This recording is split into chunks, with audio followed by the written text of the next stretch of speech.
ഏറ്റവും പ്രിയപ്പെട്ട ബിനോയ് അച്ഛ, വൈദികരെ, ബ്രദേഴ്സ്, ഏറ്റവും പ്രിയപ്പെട്ടവരെ,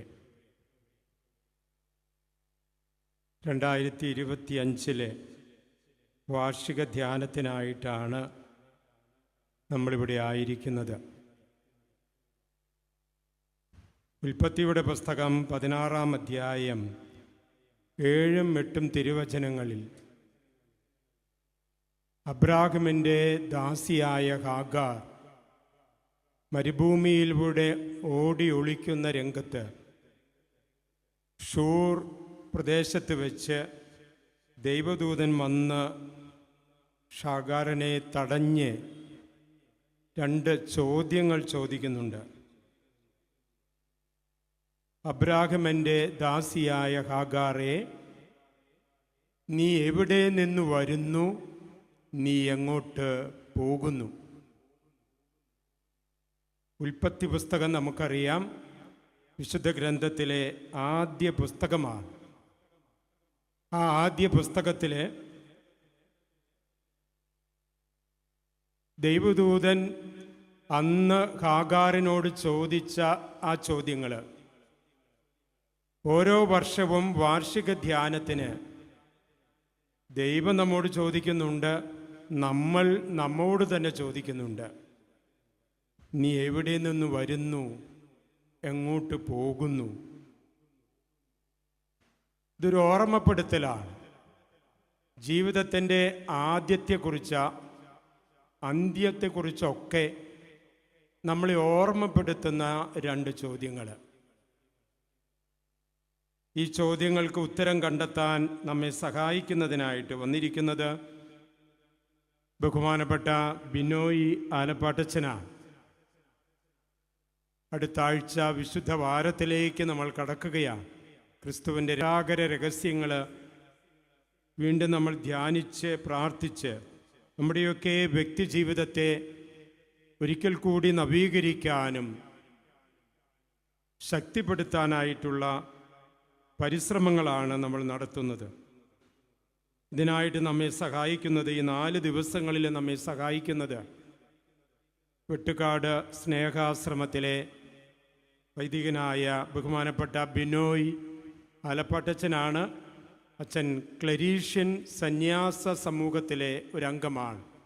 2002 വൈദിക പരിശീലനത്തിനായിട്ട് ക്ലരീഷ്യൻ സന്യാസി സമൂഹത്തിൻ്റെ സെമിനാരിയിൽ ചേർന്നു. തുടർന്ന് അദ്ദേഹം വൈദികനായി ഇന്ന് നമ്മോടുകൂടെ ആയിരിക്കുകയാണ്. അദ്ദേഹത്തിൻ്റെ വീട് ചങ്ങനാശ്ശേരി കുട്ടനാട് ഭാഗത്തെ തെക്കേക്കര ഇടവകയിലാണ്. 3 ആൺമക്കുട്ടികളാണ്. 2 പേര് വിദേശത്ത് ജോലി ചെയ്യുന്നു. ബിനോയിച്ചൻ്റെ വലിയ സേവനം നമ്മൾ ഓർക്കുകയാണ്.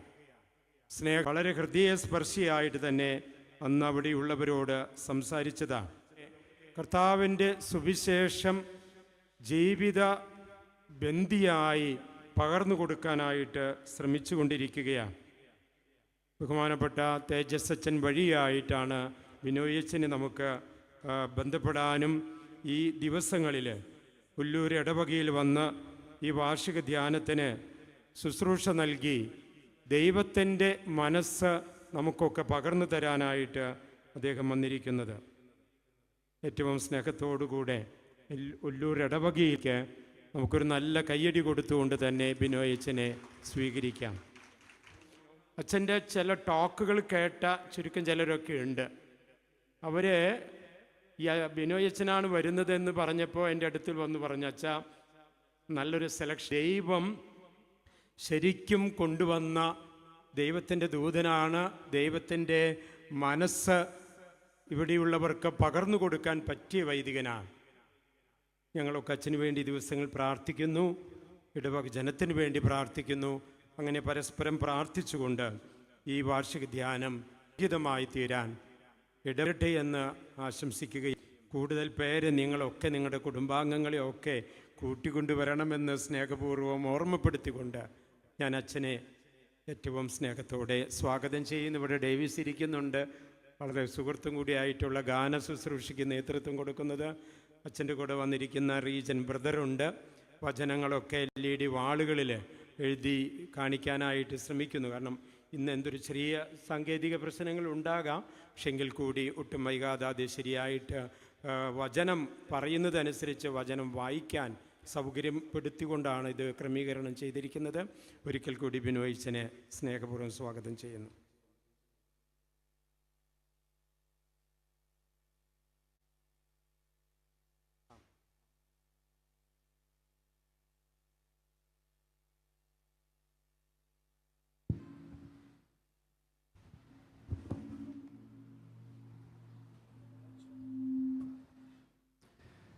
Praise the Lord. Hallelujah, hallelujah. ബഹുമാനപ്പെട്ട വികാരി അച്ഛൻ്റെ നല്ല വാക്കുകൾക്ക് നന്ദി. നമ്മളെല്ലാവരും ട്രെയിൻ യാത്ര ചെയ്തിട്ടുള്ളവരായിരിക്കാം, അല്ലേ? ട്രെയിന് എപ്രകാരമാണ് ക്രമീകരിക്കുന്നതെന്ന് അറിയാവുന്നവരായിരിക്കും. ഒരു സ്ഥലത്ത് നിന്നും മറ്റൊരിടത്തേക്ക് ട്രെയിൻ വരുമ്പോൾ ആ സ്റ്റേഷൻ ആകുമ്പോൾ ട്രെയിൻ നിർത്തും. ട്രെയിൻ നിർത്തിയിട്ട് നമ്മൾ കണ്ടിട്ടുണ്ടാവും എന്തെല്ലാമാണ് ചെയ്യുക എന്ന്. ചിലപ്പോൾ അതിലെ പാൻട്രിയൊക്കെ ഒന്ന് ക്ലീൻ ചെയ്യും. തുടർ യാത്രയ്ക്ക് ആവശ്യമായ ഭക്ഷണങ്ങൾ അവർ സ്വീകരിക്കും. ബാത്റൂം, ടോയ്ലറ്റുകളൊക്കെ ഒന്ന് ചെക്ക് ചെയ്യും, ക്ലീൻ ചെയ്യും. അതിലാവശ്യമായ വെള്ളം നിറയ്ക്കും. എന്തെങ്കിലും ഡ്രൈവർമാരൊക്കെ മാറാനുണ്ടെങ്കിൽ അവർ മാറും, ക്ലീനർമാരുണ്ടെങ്കിൽ മാറും. ഈ സദേൺ നോർത്തേൺ റേഞ്ചൊക്കെ ആകുമ്പോൾ അവിടെ മാറേണ്ടവർ മാറി, പുതിയവർ കയറി. തീരുന്നില്ല. സ്റ്റേഷൻ മാസ്റ്റർ ലിസ്റ്റ് കൊടുക്കും. നിങ്ങൾ ആരെങ്കിലും ട്രെയിനിൻ്റെ ഫ്രണ്ടിൽ വണ്ടി ഓടിച്ചിട്ടുണ്ടോ? ഓടിച്ചില്ലും ആ ക്യാബിന് കയറിയിട്ടുണ്ടോ? ഞാൻ കയറിയിട്ടുണ്ട് കേട്ടോ. നമുക്ക് ഓടിക്കാനല്ലെങ്കിലും കൂടെ ഇരുന്ന് പേടിച്ചു പോകും. 2 പാളങ്ങളിങ്ങനെ പോകുമ്പോൾ ഇപ്പം പാളം അവസാനിക്കുന്നത് പോലെയാണ്. അവിടെ ഇരുന്നു കൊണ്ട് നമ്മുടെ ഈ വഴിയിലെ പോസ്റ്റിലൊക്കെ ഒരു നമ്പറുണ്ട്, 36/42, 82/32 എന്നൊക്കെ. അതൊരു സ്പീഡിൻ്റെ ക്രമീകരണമാണ്. ഈ സ്റ്റേഷൻ മാസ്റ്റർ ഒരു കുറി കൊടുക്കും. ഇത്രാം നമ്പർ പോസ്റ്റ് ആകുമ്പോൾ ഇത്ര സ്പീഡേ ഈ ട്രെയിന് ഉണ്ടാകാൻ പറ്റുകയുള്ളൂ. അങ്ങനെ പോകുന്നത് കൊണ്ടാണ് ആ വാഹനം, ആ ട്രെയിൻ അപകടമില്ലാതെ പോവുക. സ്റ്റേഷൻ മാസ്റ്റർ ലിസ്റ്റിലാണ് അറിയുന്നത്. തുടർ യാത്രയ്ക്ക് വേണ്ടിയുള്ള പാളം റെഡിയാണ് എന്നറിയുമ്പോഴാണ് ആ സ്റ്റേഷനിൽ നിന്നും പതുക്കെ പച്ച ലൈറ്റ് കത്തി ആ ട്രെയിൻ മുമ്പോട്ട് പോവുക. പെരി ബഹുമാനപ്പെട്ട വികാരിയച്ഛൻ ഓർമ്മിപ്പിച്ചതുപോലെ നമ്മളൊരു യാത്രയിലായിരുന്നു. നമ്മുടെ യാത്ര ഇന്ന് ബഹുമാനപ്പെട്ട അച്ഛൻ ഒരു ചുമലക്കൊടി കാണിച്ചിട്ട് സ്റ്റോപ്പ് ചെയ്തിരിക്കുകയാണ്.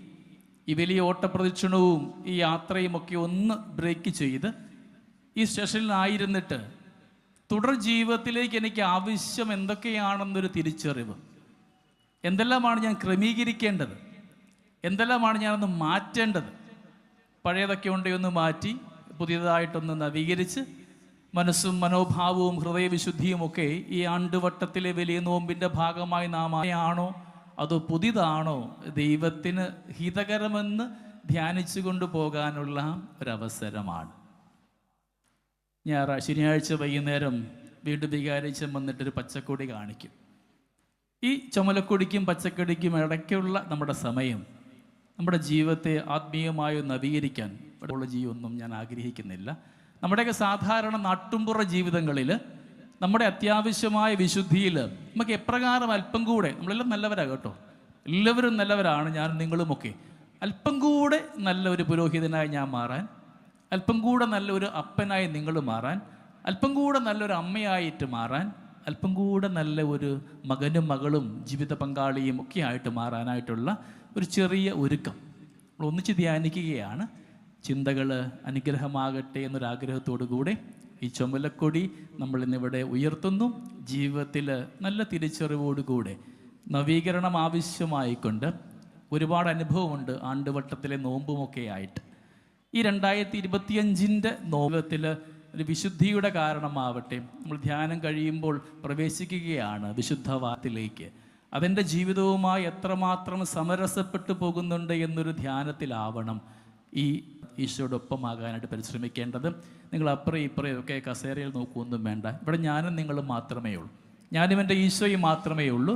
നമ്മുടെ ആ സംസാരത്തിലും ചിന്തയിലുമൊക്കെ ഈശ്വര സാന്നിധ്യം ഉണ്ടാകട്ടെ എന്ന് ആഗ്രഹിച്ചുകൊണ്ട് നമുക്കൊന്ന് എഴുന്നേറ്റ് നിന്ന് ദിവ്യാരൂപിയുടെ വലിയ കൃപ യാചിച്ചുകൊണ്ട് നമുക്ക് ഈ ദിവസങ്ങളെ നല്ല ഈശോയ്ക്ക് സമർപ്പിക്കാം.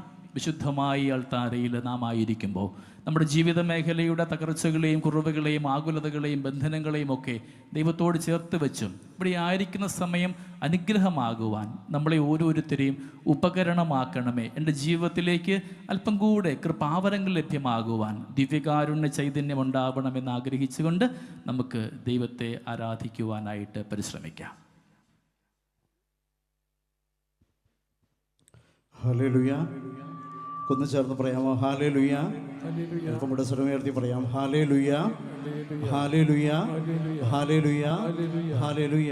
ഒരു കരങ്ങളും സ്വർഗത്തിലേക്ക് ഉയർത്തി നമുക്ക് ദൈവത്തിൻ്റെ പരിശുദ്ധാത്മ അഭിഷേകത്താൽ നിറഞ്ഞ് ഈ വരുന്ന മണിക്കൂറുകളൊക്കെ നമ്മളെല്ലാവരും പരിശുദ്ധാത്മ ശക്തിയാൽ നിറയപ്പെടുന്നതിനായി വചനം പ്രസംഗിക്കുന്ന നമ്മുടെ പ്രിയപ്പെട്ട അഭിനയച്ചനെ വിലക്ക് സമർപ്പിച്ചുകൊണ്ട് ദൈവത്തിൻ്റെ ആത്മാവെ ഞങ്ങളിൽ വ്യാപരിക്കണമേ. ഞങ്ങളുടെ ഭവനങ്ങളിലായിരിക്കുന്ന ഞങ്ങളുടെ മക്കൾ, ഞങ്ങളുടെ മാതാപിതാക്കൾ എല്ലാവരെയും സമർപ്പിച്ച് എല്ലാവരും ചേർന്ന് സ്വരമുയർത്തി സ്തുതിക്കാമോ? Hallelujah, hallelujah, hallelujah, hallelujah, hallelujah. ഇപ്പം കൂടെ സ്വരമുയർത്തി സ്തുതിക്കട്ടെ. Hallelujah, hallelujah, hallelujah, hallelujah, hallelujah, hallelujah, hallelujah, hallelujah, hallelujah, hallelujah. ശുവേശ് നമുക്ക് കരങ്ങളടിച്ചുകൊണ്ട് ഈ ഗാനത്തിൽ നമുക്ക് പങ്കുചേരാം. ശക്തിയോടെ കരമടിക്കാമോ?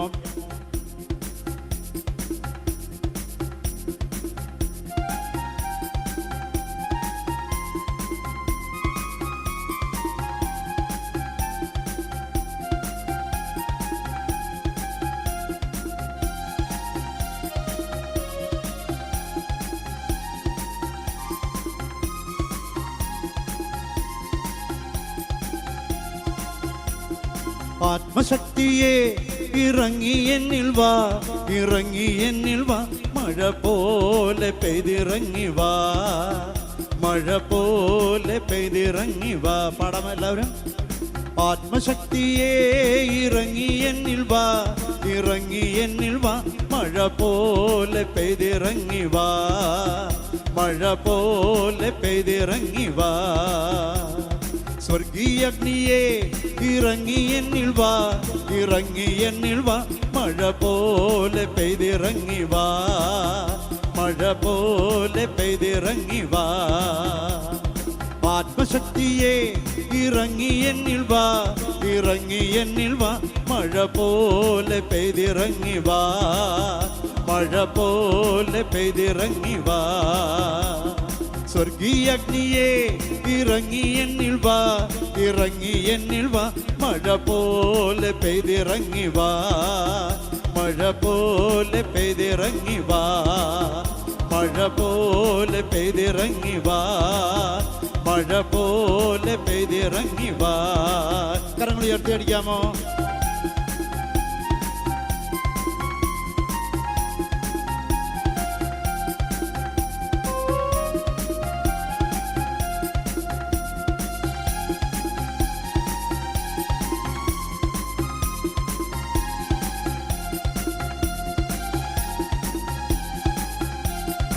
കരങ്ങൾ താഴ്ത്തി ശക്തിയോടെ.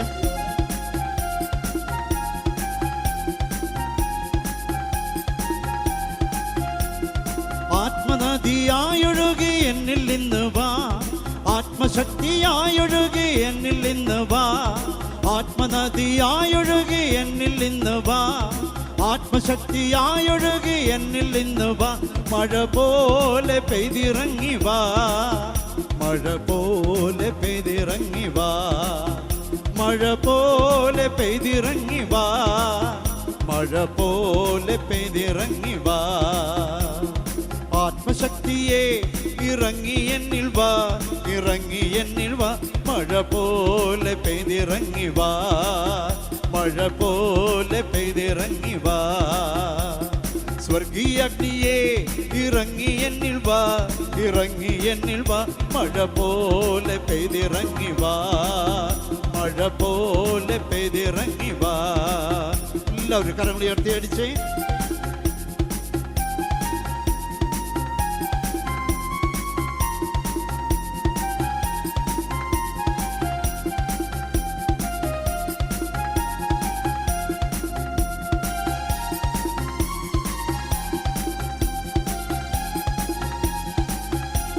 കരങ്ങൾ താഴ്ത്തി ശക്തിയോടെ.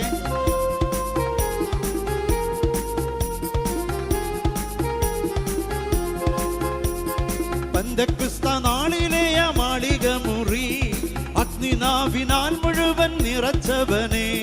പെന്തക്കുസ്ത നാളിലെയ മാളിക മുറി അഗ്നിനാവിനാൽ മുഴുവൻ നിറച്ചവനെ.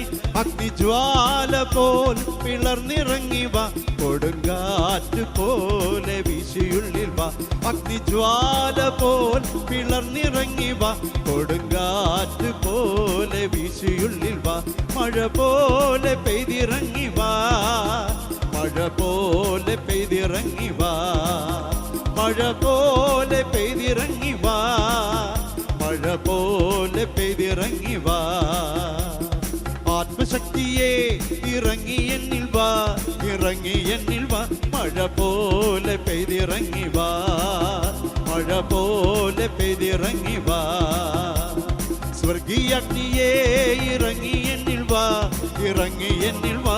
മഴ പോലെ പെയ്തിറങ്ങി വാ, മഴ പോലെ പെയ്തിറങ്ങി വാ, മഴ പോലെ പെയ്തിറങ്ങി വാ, മഴ പോലെ പെയ്തിറങ്ങി വാ, മഴ പോലെ പെയ്തിറങ്ങി വാ, മഴ പോലെ പെയ്തിറങ്ങി വാ. Hallelu hallelujah, hallelu hallelujah, hallelu hallelujah, hallelu hallelujah. ഇരു കരങ്ങളും ഉയർത്തി ഒരിക്കൽ കൂടെ സ്തുതിക്കാമോ? Hallelujah, hallelujah, hallelujah. ഓ പരിശുദ്ധാത്മാവേ, നിറയണമേ, നിറയണമേ, നിറയണമേ, നിറയണമേ. Hallelujah, hallelujah, hallelujah, hallelujah. ആരാധന, ആരാധന, ആരാധന, ആരാധന. സ്തുതിക്കുന്നു, സ്തുതിക്കുന്നു, സ്തുതിക്കുന്നു. സ്തുതിയോടെ സ്തുതിക്കട്ടെ.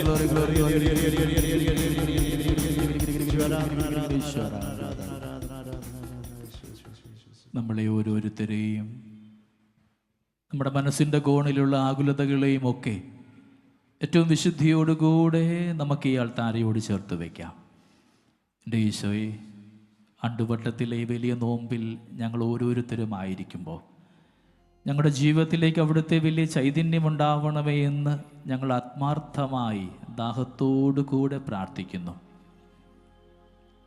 നമ്മുടെ എല്ലാ നിയോഗങ്ങളെയും നമുക്ക് ചേർത്ത് വയ്ക്കാം.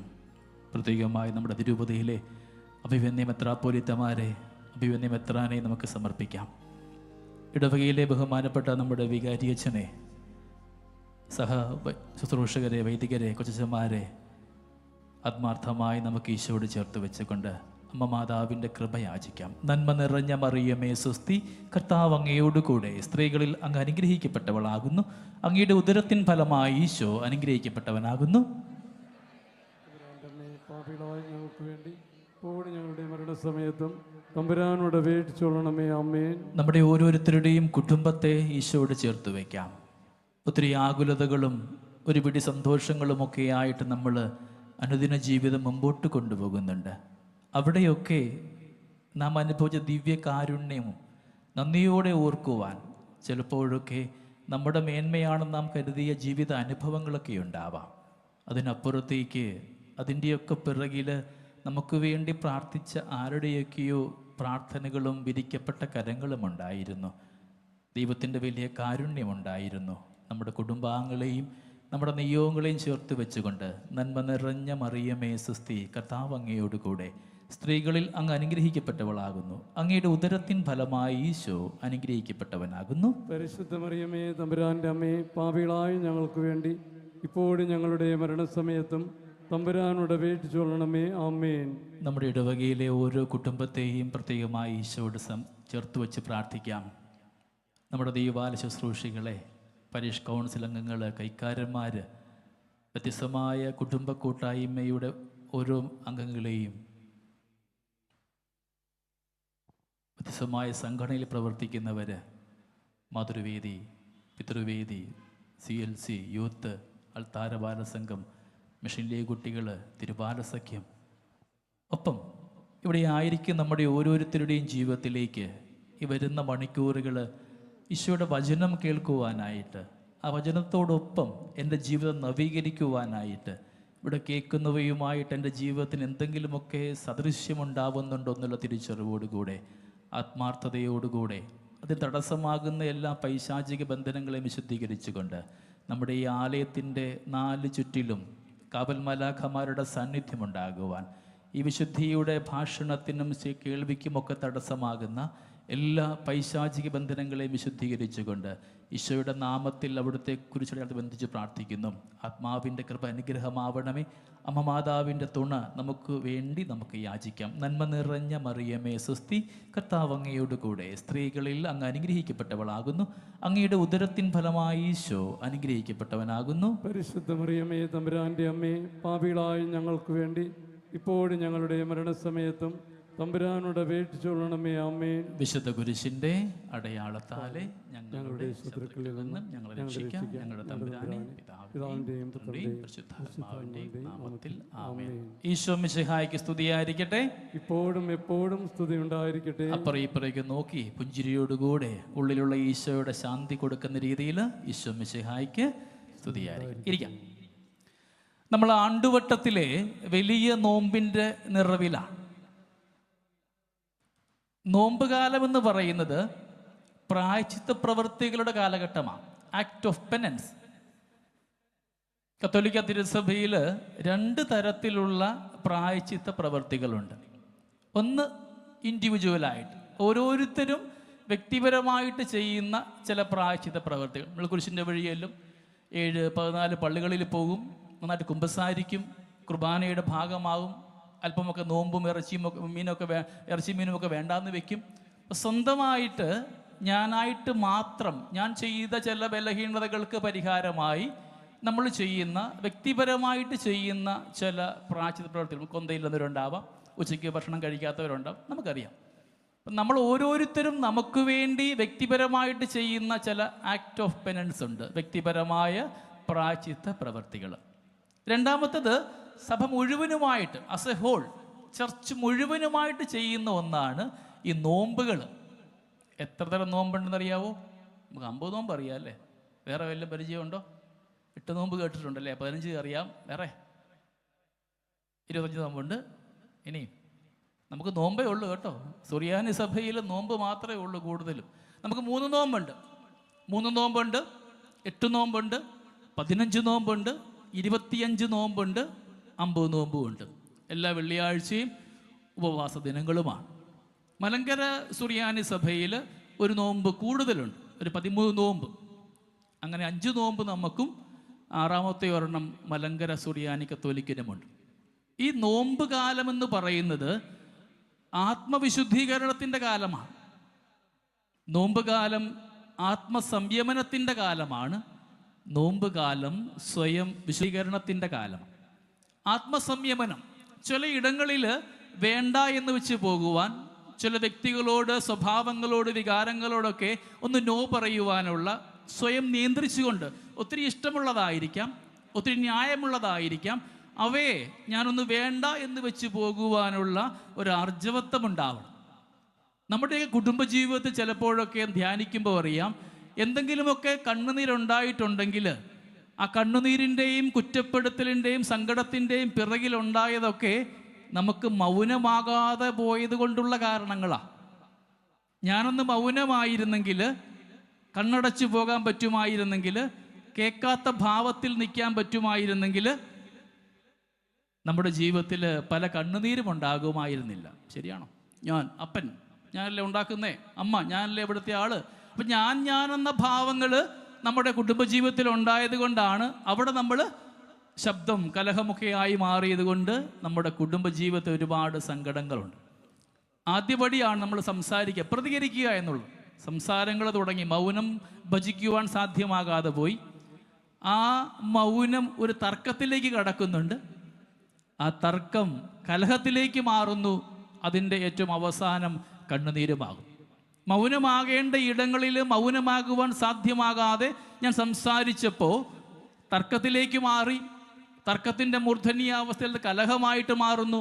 ആ കലഹമാണ് പലപ്പോഴും നമ്മുടെ കുടുംബജീവിതത്തിൽ തലയെണ്ണ നനയുവാൻ കണ്ണുനീരുണ്ടായതിൻ്റെ പല കാരണങ്ങളും. ഒരു ഓർമ്മപ്പെടുത്തൽ കൂടെയുണ്ട് കേട്ടോ, ധ്യാനിച്ചോളൂ.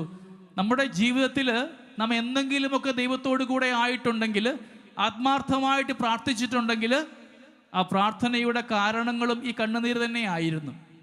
സന്തോഷത്തിൻ്റെ അനുഭവങ്ങളൊന്നുമല്ല വലിയ പ്രാർത്ഥനയായി മാറപ്പെട്ടത്.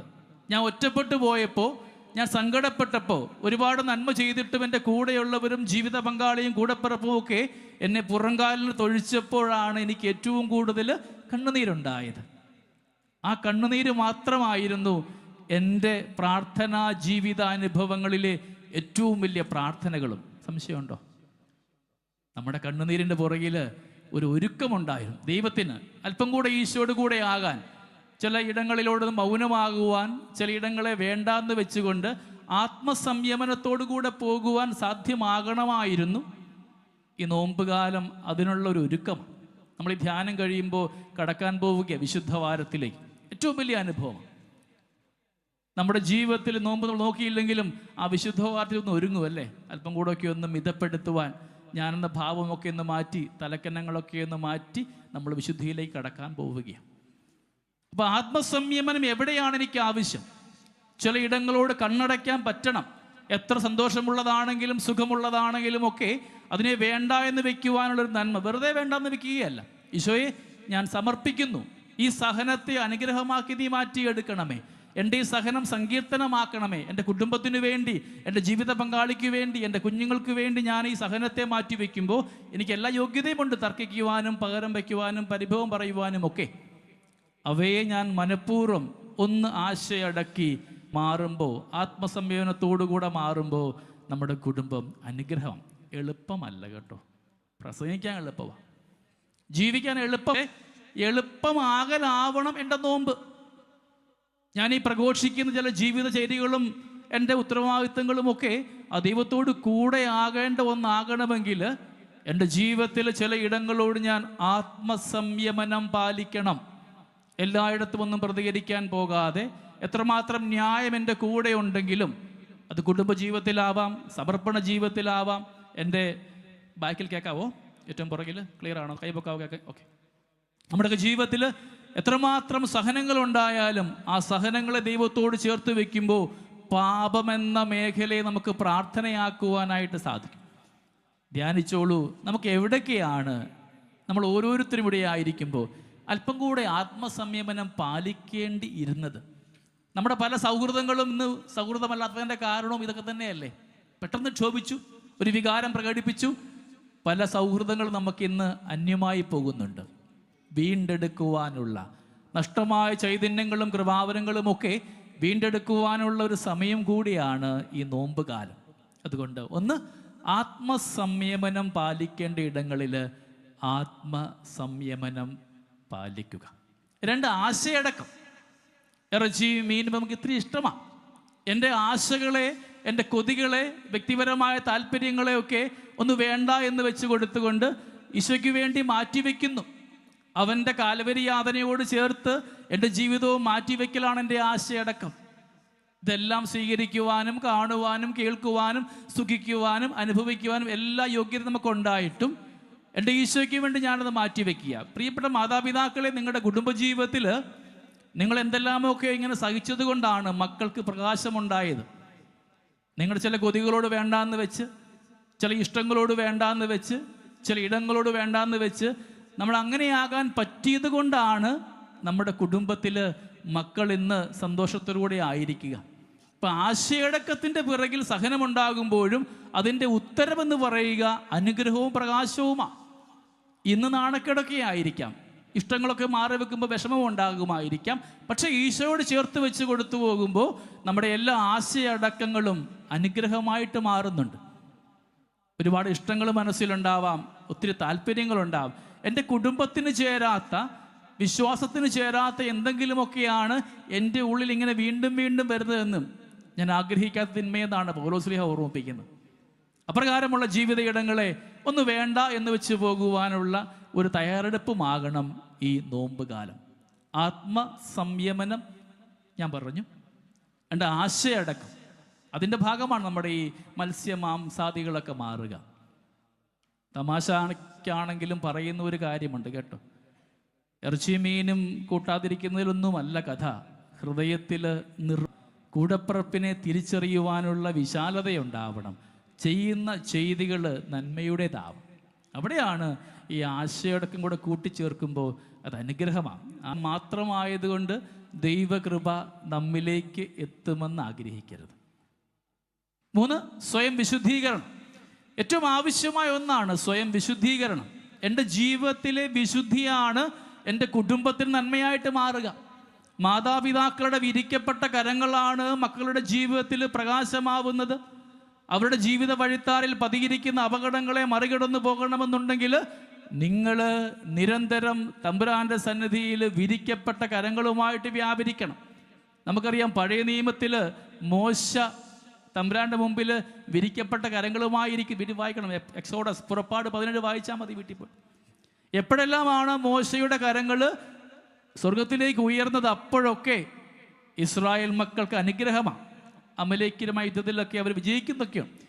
എപ്പോഴെല്ലാം മോശയുടെ കരങ്ങൾ താഴേക്ക് പോയോ അപ്പോഴൊക്കെ ഇസ്രായേലിന് പരാജയവുമായിരുന്നു.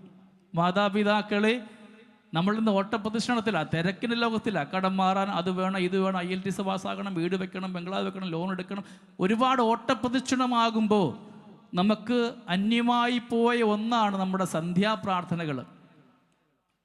നിങ്ങളുടെയൊക്കെ ചെറുപ്പത്തിൽ നിന്ന് ഓർത്ത് നോക്കിക്കുക, നമ്മൾ നടന്നു പോകുന്ന വഴിയിലൊക്കെ ഹൈന്ദവ കുടുംബത്തിൽ നാമജപ പ്രാർത്ഥനകൾ ഉണ്ടായിരുന്നു. നമ്മുടെ കുടുംബങ്ങളിൽ കുരിശുവരി നമ്മൾ കേട്ടാൽ പലപ്പോഴും വീട്ടിലേക്കൊക്കെ നമ്മൾ ജോലി കഴിഞ്ഞൊക്കെ പോകുമ്പോൾ കേട്ടോണ്ടിരുന്നു. ഇന്ന് എത്ര കുടുംബങ്ങളിൽ ആ സന്ധ്യാപ്രാർത്ഥനയുണ്ട്? നമ്മുടെ വീട്ടിലുണ്ടോ? നമ്മളെല്ലാം നോക്കുമല്ലേ, സീരിയൽ കഴിഞ്ഞ് സമയം കഴിഞ്ഞ് ടൈം വെച്ചിരിക്കുക. തമ്പുരാന് വേണ്ടിയിട്ട് നമ്മൾക്ക് പലതും കൊടുക്കാൻ സാധ്യമാകാതെ ഒരാവശ്യമുള്ളപ്പോൾ മാത്രം പ്രാർത്ഥിക്കുന്ന മക്കളായിട്ട് നമ്മളൊക്കെ ആകുന്നുണ്ട്. ക്രിസ്ത്യാനി എന്ന പേര് കൊണ്ട് മാത്രം നമ്മളാരും ക്രിസ്ത്യാനികളാവില്ല കേട്ടോ. ക്രിസ്തുവിൻ്റെ ചൈതന്യമുണ്ടാകും. നമുക്ക് നെയ്യപ്പം അറിയാം, കേട്ടിട്ടുണ്ടല്ലേ? നെയ്യപ്പത്തെക്കുറിച്ച് കേട്ടിട്ടുണ്ടോ? തൃശ്ശൂരൊക്കെ നെയ്യപ്പം ഉണ്ണിയപ്പം കൂടുതലാണെന്ന് പറയും. ഞാൻ കുട്ടനാട്ടുകാരൻ, ഞങ്ങൾക്ക് അവിടെ വലിയ കുറവാണ് കേട്ടോ. നമ്മൾ നെയ്യപ്പം കഴിക്കുമ്പോൾ ആ നെയ്യപ്പത്തിൻ്റെ പേരിൽ ഉണ്ട് നെയ്യ് അപ്പം എന്ന്. എത്ര വീട്ടിലെ നെയ്യപ്പത്തിൽ നെയ്യ് ചേർക്കാറുണ്ട് നമ്മൾ? ഉണ്ടോ? കടയിൽ കിട്ടുന്ന നെയ്യപ്പത്തിൽ നെയ്യുണ്ടോ? ചുരുക്കമാണ്. നല്ല വീട്ടിലുണ്ടാക്കണം. അപ്പം നെയ്യപ്പത്തിൻ്റെ പേരിൽ നെയ്യുള്ളത് പോലെയാണ് ചിലപ്പോൾ ക്രിസ്ത്യാനിയായ നമ്മളും. നമ്മുടെ പേരിലുണ്ട് ക്രിസ്ത്യാനിയുടെ എല്ലാ, ക്രിസ്തുവിൻ്റെ എല്ലാ ഭാവങ്ങളും. നെയ്യപ്പം പോലെ നമ്മുടെ ജീവിതത്തിലും പേരുകൊണ്ട് മാത്രം ക്രിസ്ത്യാനികളായി മാറുന്ന ചുരുക്കം ചില ആൾക്കാരൊക്കെയുണ്ട്. നമുക്ക് ധ്യാനിക്കാം. ഞാൻ അങ്ങനെയാണ്. ക്രിസ്തുവിൻ്റെ ഭാവങ്ങളും സ്വഭാവങ്ങളും ചൈതന്യങ്ങളുമൊക്കെ എൻ്റെ ജീവിതത്തിൻ്റെ ഭാഗമാകുമ്പോഴാണ് ഞാൻ ക്രിസ്ത്യാനി എന്ന് വിളിക്കപ്പെടാൻ പറ്റുക. ഓരോ വിശുദ്ധ കുർബാനയിലും ഈശോ അപ്പമായി എൻ്റെ ജീവിതത്തിൻ്റെ ഭാഗമാകുന്നുണ്ട്. എൻ്റെ നാവിലും ഞാൻ ഈശോയായിട്ട് മാറണം. എൻ്റെ നോട്ടത്തിലൂടെ, എൻ്റെ ഭാവത്തിലൂടെ, സ്വഭാവത്തിലൂടെ, ചിന്താഗതിയിലൂടെ, വികാരത്തിലൂടെയൊക്കെ ആ ക്രിസ്തുവായിട്ട് ഞാൻ മാറുമ്പോഴാണ് ആ ദിവ്യകാരുണ്യ അനുഭവം എൻ്റെ കൂടെ ഉണ്ടാവുക. അന്ത്യത്താഴവേളയിൽ നാം വായിക്കുന്നുണ്ട്, യോഹന്നാന്റെ സുവിശേഷം 13-ാം അധ്യായത്തിൻ്റെ 27-ാം തിരുവചനത്തിൽ, അന്ത്യത്താഴവേളയിൽ ഈശോ മിശിഹ അപ്പം പതിച്ചു കൊടുക്കുകയാണ്, മുറിച്ചു കൊടുക്കുകയാണ്, പകുത്തു കൊടുക്കുകയാണ്. തൊട്ടടുത്ത വചനമാണ്, അപ്പം പറ്റിച്ചതിനെ തുടർന്ന് സാത്താൻ അവൻ്റെ ഉള്ളിൽ പ്രവേശിച്ചു. ആരുടെ അടുത്ത? ഒറ്റുകാരൻ്റെ അടുത്ത്. കൊടുത്തത് ആരാണ്? ഈശോ മിശിഹ. എന്താണ് കൊടുത്തത്? ദിവ്യകാരുണ്യം. അവനെ തന്നെ. നാളെ നേരം വെളുക്കുമ്പോൾ ഞാൻ ഇങ്ങനെ ആകാശത്തിനും ഭൂമിക്കും മധ്യേ 3 ആണികളിൽ തൂങ്ങി എൻ്റെ ജീവിതം സ്വയം ശൂന്യമാക്കിക്കൊണ്ട് ഈ മക്കൾക്ക് വേണ്ടി മാറ്റിവെക്കാൻ ആഗ്രഹിച്ച് ഏറ്റവും തീഷ്ണമായ വേദനയിൽ, തീവ്രമായ വേദനയിൽ അവനത് പകുത്തു കൊടുത്തപ്പോൾ ഉള്ളിലേക്ക് പോയത് സാത്താനാണെന്നാണ് വചനം പറയുക. കൊടുക്കുന്നത് ദിവ്യകാരുണ്യം, ഏറ്റവും പൂജ്യമായ വസ്തു. കൊടുത്തതാരാണ്? ദൈവപുത്രൻ മിശിഹ. അവനെ തന്നെ പകുത്തു കൊടുക്കുന്നു. സ്വീകരിച്ച ആളുടെ ഉള്ളിലേക്ക് പോയത് സാത്താൻ. അങ്ങനെയാണെങ്കിൽ നിങ്ങളെക്കാട്ടും പാപികളായ വൈദികരത് പകുത്തു കൊടുക്കുമ്പോൾ ആരായിരിക്കാം നമ്മുടെ ഉള്ളിലേക്ക് പോയത്? അത് മനസ്സിലാക്കണമെങ്കിൽ നമ്മൾ ദേവാലയത്തിൻ്റെ പവിത്രതയൊക്കെ വിട്ട് പുറത്തേക്ക് ഇറങ്ങും, ചെരുപ്പൊക്കെ ഇട്ട്. ആ ദേവാലയത്തിൻ്റെ പടി കഴിഞ്ഞു പോകുന്ന നമ്മുടെ ജീവിതത്തിൻ്റെ ഭാവം, നോട്ടം, സ്വഭാവം, വികാരങ്ങൾ നോക്കിയാൽ അറിയാം എൻ്റെ ഉള്ളിലേക്ക് പോയത് ഒറ്റുകാരനിലേക്ക് പോയ വ്യക്തിയാണോ അതോ ഈശോ മിശിഹ തന്നെയായിരുന്നു. ജീവിത വിശുദ്ധി എന്ത് തരുന്നു എന്നുള്ളതല്ല, ആര് തരുന്നു എന്നുള്ളതല്ല, സ്വീകരിക്കുന്ന എൻ്റെ ജീവിത വിശുദ്ധി മനോഭാവവുമാണ് ആ വസ്തുവിനെ ഏറ്റവും പൂജ്യമാക്കി മാറ്റുക. സ്വയം വിശുദ്ധീകരിച്ചുകൊണ്ട് അതിന് കണ്ണടക്കമുണ്ടാവണം, കാതടക്കമുണ്ടാവണം, മൗനമുണ്ടാവണം. ചില വികാരങ്ങളോട്, ആകുലതകളോട്, കൊതികളോടൊക്കെ വേണ്ട എന്ന് പറയുവാനുള്ള ഒരു ആർജവത്വമുണ്ടാവണം. അതാണ് നോമ്പ്. ആണ്ടുവട്ടത്തിലെ ഈ നോമ്പ് സഭയുടെ വാർഷിക ധ്യാന ദിനങ്ങളാണ്. ബാക്കി 8 കാലവും കഴിഞ്ഞിട്ട് ഈ 9ാം കാലത്തിലെത്തുമ്പോഴത്തേക്കും നമ്മുടെ ജീവിതത്തിൽ നവീകരണം ഉണ്ടാകും. ഇന്നലെ വരെയുള്ള ജീവിതത്തിൻ്റെ പാളിച്ചയിലേക്ക് നോക്കാതെ, തകർച്ചയിലേക്ക് നോക്കാതെ, ഇന്നും എന്നെ കാത്തുപരിപാലിക്കുന്ന ഒരു ഈശ്വര സാന്നിധ്യം, ഒരു കുമ്പസാരക്കൂടിനപ്പുറത്തേക്ക് എൻ്റെ പാളിച്ചകളും ബലഹീനതകളും വെളിപ്പെടുത്താത്ത ഒരു ദിവ്യകാരുണ്യമുണ്ട്. നമ്മൾ സ്വീകരിക്കേണ്ടത് ആ ഈശോയാണ്. നമ്മുടെ സാധാരണ മനുഷ്യരുടെ കൺസെപ്റ്റിലെ ചിന്താഗതിയിലൊക്കെ എന്താണ് ദൈവികത? വലിയ ബംഗ്ലാവ്, നീളമുള്ള വീട്ടുപേര്, നീളമുള്ള കാറ്, മക്കൾക്ക് സൗകര്യങ്ങൾ, IELTS പാസ്സാകുന്നു, അഡ്മിഷൻ കിട്ടുന്നു, ഡോക്ടറാകുന്നു, എഞ്ചിനീയർ ആകുന്നു. നമ്മുടെ സാധാരണ മനുഷ്യൻ്റെ ചിന്താഗതിയിൽ ഈശ്വര കാരുണ്യം എന്ന് പറയുക ഭൗതികമായ നേട്ടങ്ങളാണ്. അതാവരുത് നമ്മുടെ ദൈവസ്നേഹം നാം അനുഭവിക്കേണ്ട ഇടം. നാം അനുഭവിക്കേണ്ടത് എൻ്റെ ഓർമ്മ വെച്ച കാലം മുതൽ ഇന്ന് വരെയും, ഞാൻ ഈ ആലയത്തിലാകുന്ന ഇടം വരെയും എൻ്റെ കണ്ണുകൊണ്ട്, എൻ്റെ ഭാഷ കൊണ്ട്, എൻ്റെ ചിന്താഗതി കൊണ്ട്, എൻ്റെ മനോഭാവം കൊണ്ട്, എൻ്റെ വികാരങ്ങൾ കൊണ്ടൊക്കെ ഒരുപിടി പാപങ്ങൾ എനിക്കുണ്ടായിട്ടും ഇന്ന് വരെയും ഒരു കുമ്പസാരക്കൂടിനപ്പുറത്തേക്ക് എൻ്റെ പാപങ്ങൾ പുറത്തറിയിപ്പിക്കാതെ എന്നെ കാത്തു വിശുദ്ധീകരിക്കുന്ന ഒരു ദൈവം, ഒരു കരം കൊണ്ടിങ്ങനെ മുഖം മറച്ച് പിടിച്ച് ആർക്കും വെളിപ്പെടുത്തി കൊടുക്കാതെ ആരോപണങ്ങൾ ഉണ്ടാകാമായിരുന്നു, പിടിക്കപ്പെടാമായിരുന്നു. എന്നിട്ടും നമ്മളൊക്കെ സുരക്ഷിതരാണ്. ഞങ്ങൾ ശുശ്രൂഷ ചെയ്യുന്നത് ജയിൽ മിനിസ്ട്രിയിലാണ്, ഞങ്ങളുടെ സ്നേഹാശ്രമത്തിൽ, വെട്ടുകാട് സ്നേഹാശ്രമം.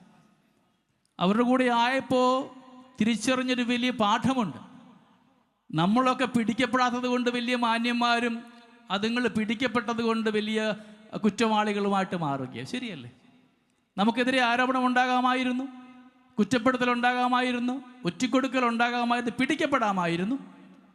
നമ്മളിങ്ങനെ മാന്യമായിട്ട് പോകാനുള്ള കാരണം എവിടെയോ ആരുടെയോ വലിയ കാരുണ്യം നമ്മുടെ കൂടെ ഉള്ളത് കൊണ്ടാണ്. പിടിക്കപ്പെടാതെ പോയത് കൊണ്ട് നമ്മളൊക്കെ മിടുക്കന്മാരും, പിടിക്കപ്പെട്ടത് കൊണ്ട് അവരൊക്കെ മോശക്കാരുമായിട്ട് മാറുക. ഇതൊരു മുന്നറിയിപ്പാണ്. എൻ്റെ ജീവിത ഇടങ്ങളിൽ ഞാൻ വീണ്ടും ഇച്ചിരിയും കൂടെ ഒരുക്കത്തോടു കൂടെ പോകുവാൻ ഈ നോമ്പ് കാലം അതിനുള്ളൊരു തുറവിയാവണം, ഒരുക്കമാവണം. ജീവിത വിശുദ്ധീകരണം ജീവിതത്തിൻ്റെ ഭാഗമാക്കിക്കൊണ്ട് ഇന്നലെ വരെയുള്ള എല്ലാ കുറവുകളും നമുക്കറിയാം. ഒരു കുമ്പസാരക്കൂടിനപ്പുറത്തേക്ക് ഞാൻ ഭയങ്കര സുരക്ഷിതനാണ്.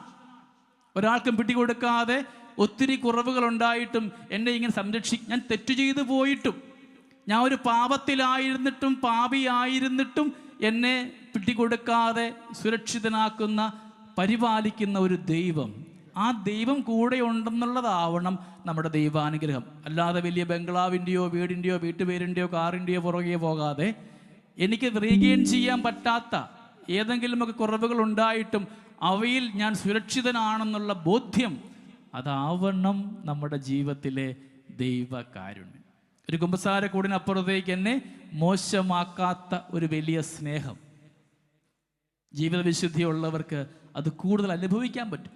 അപ്പോൾ നോമ്പ് കാലം ഞാൻ പറഞ്ഞു ആത്മസംയമനത്തിൻ്റെ കാലഘട്ടമാണ്, ആശയടക്കത്തിൻ്റെ കാലഘട്ടമാണ്, സ്വയം വിശുദ്ധീകരണത്തിൻ്റെ. ഈ 4 ദിവസങ്ങൾ നമ്മുടെ ജീവിതത്തിലേക്ക് നവീകരണം ഉണ്ടാകുവാനായിട്ട് ദൈവാരൂപിയുടെ കൃപ നമ്മിലേക്ക് ഉണ്ടാവണമെന്ന് പ്രാർത്ഥിക്കാം.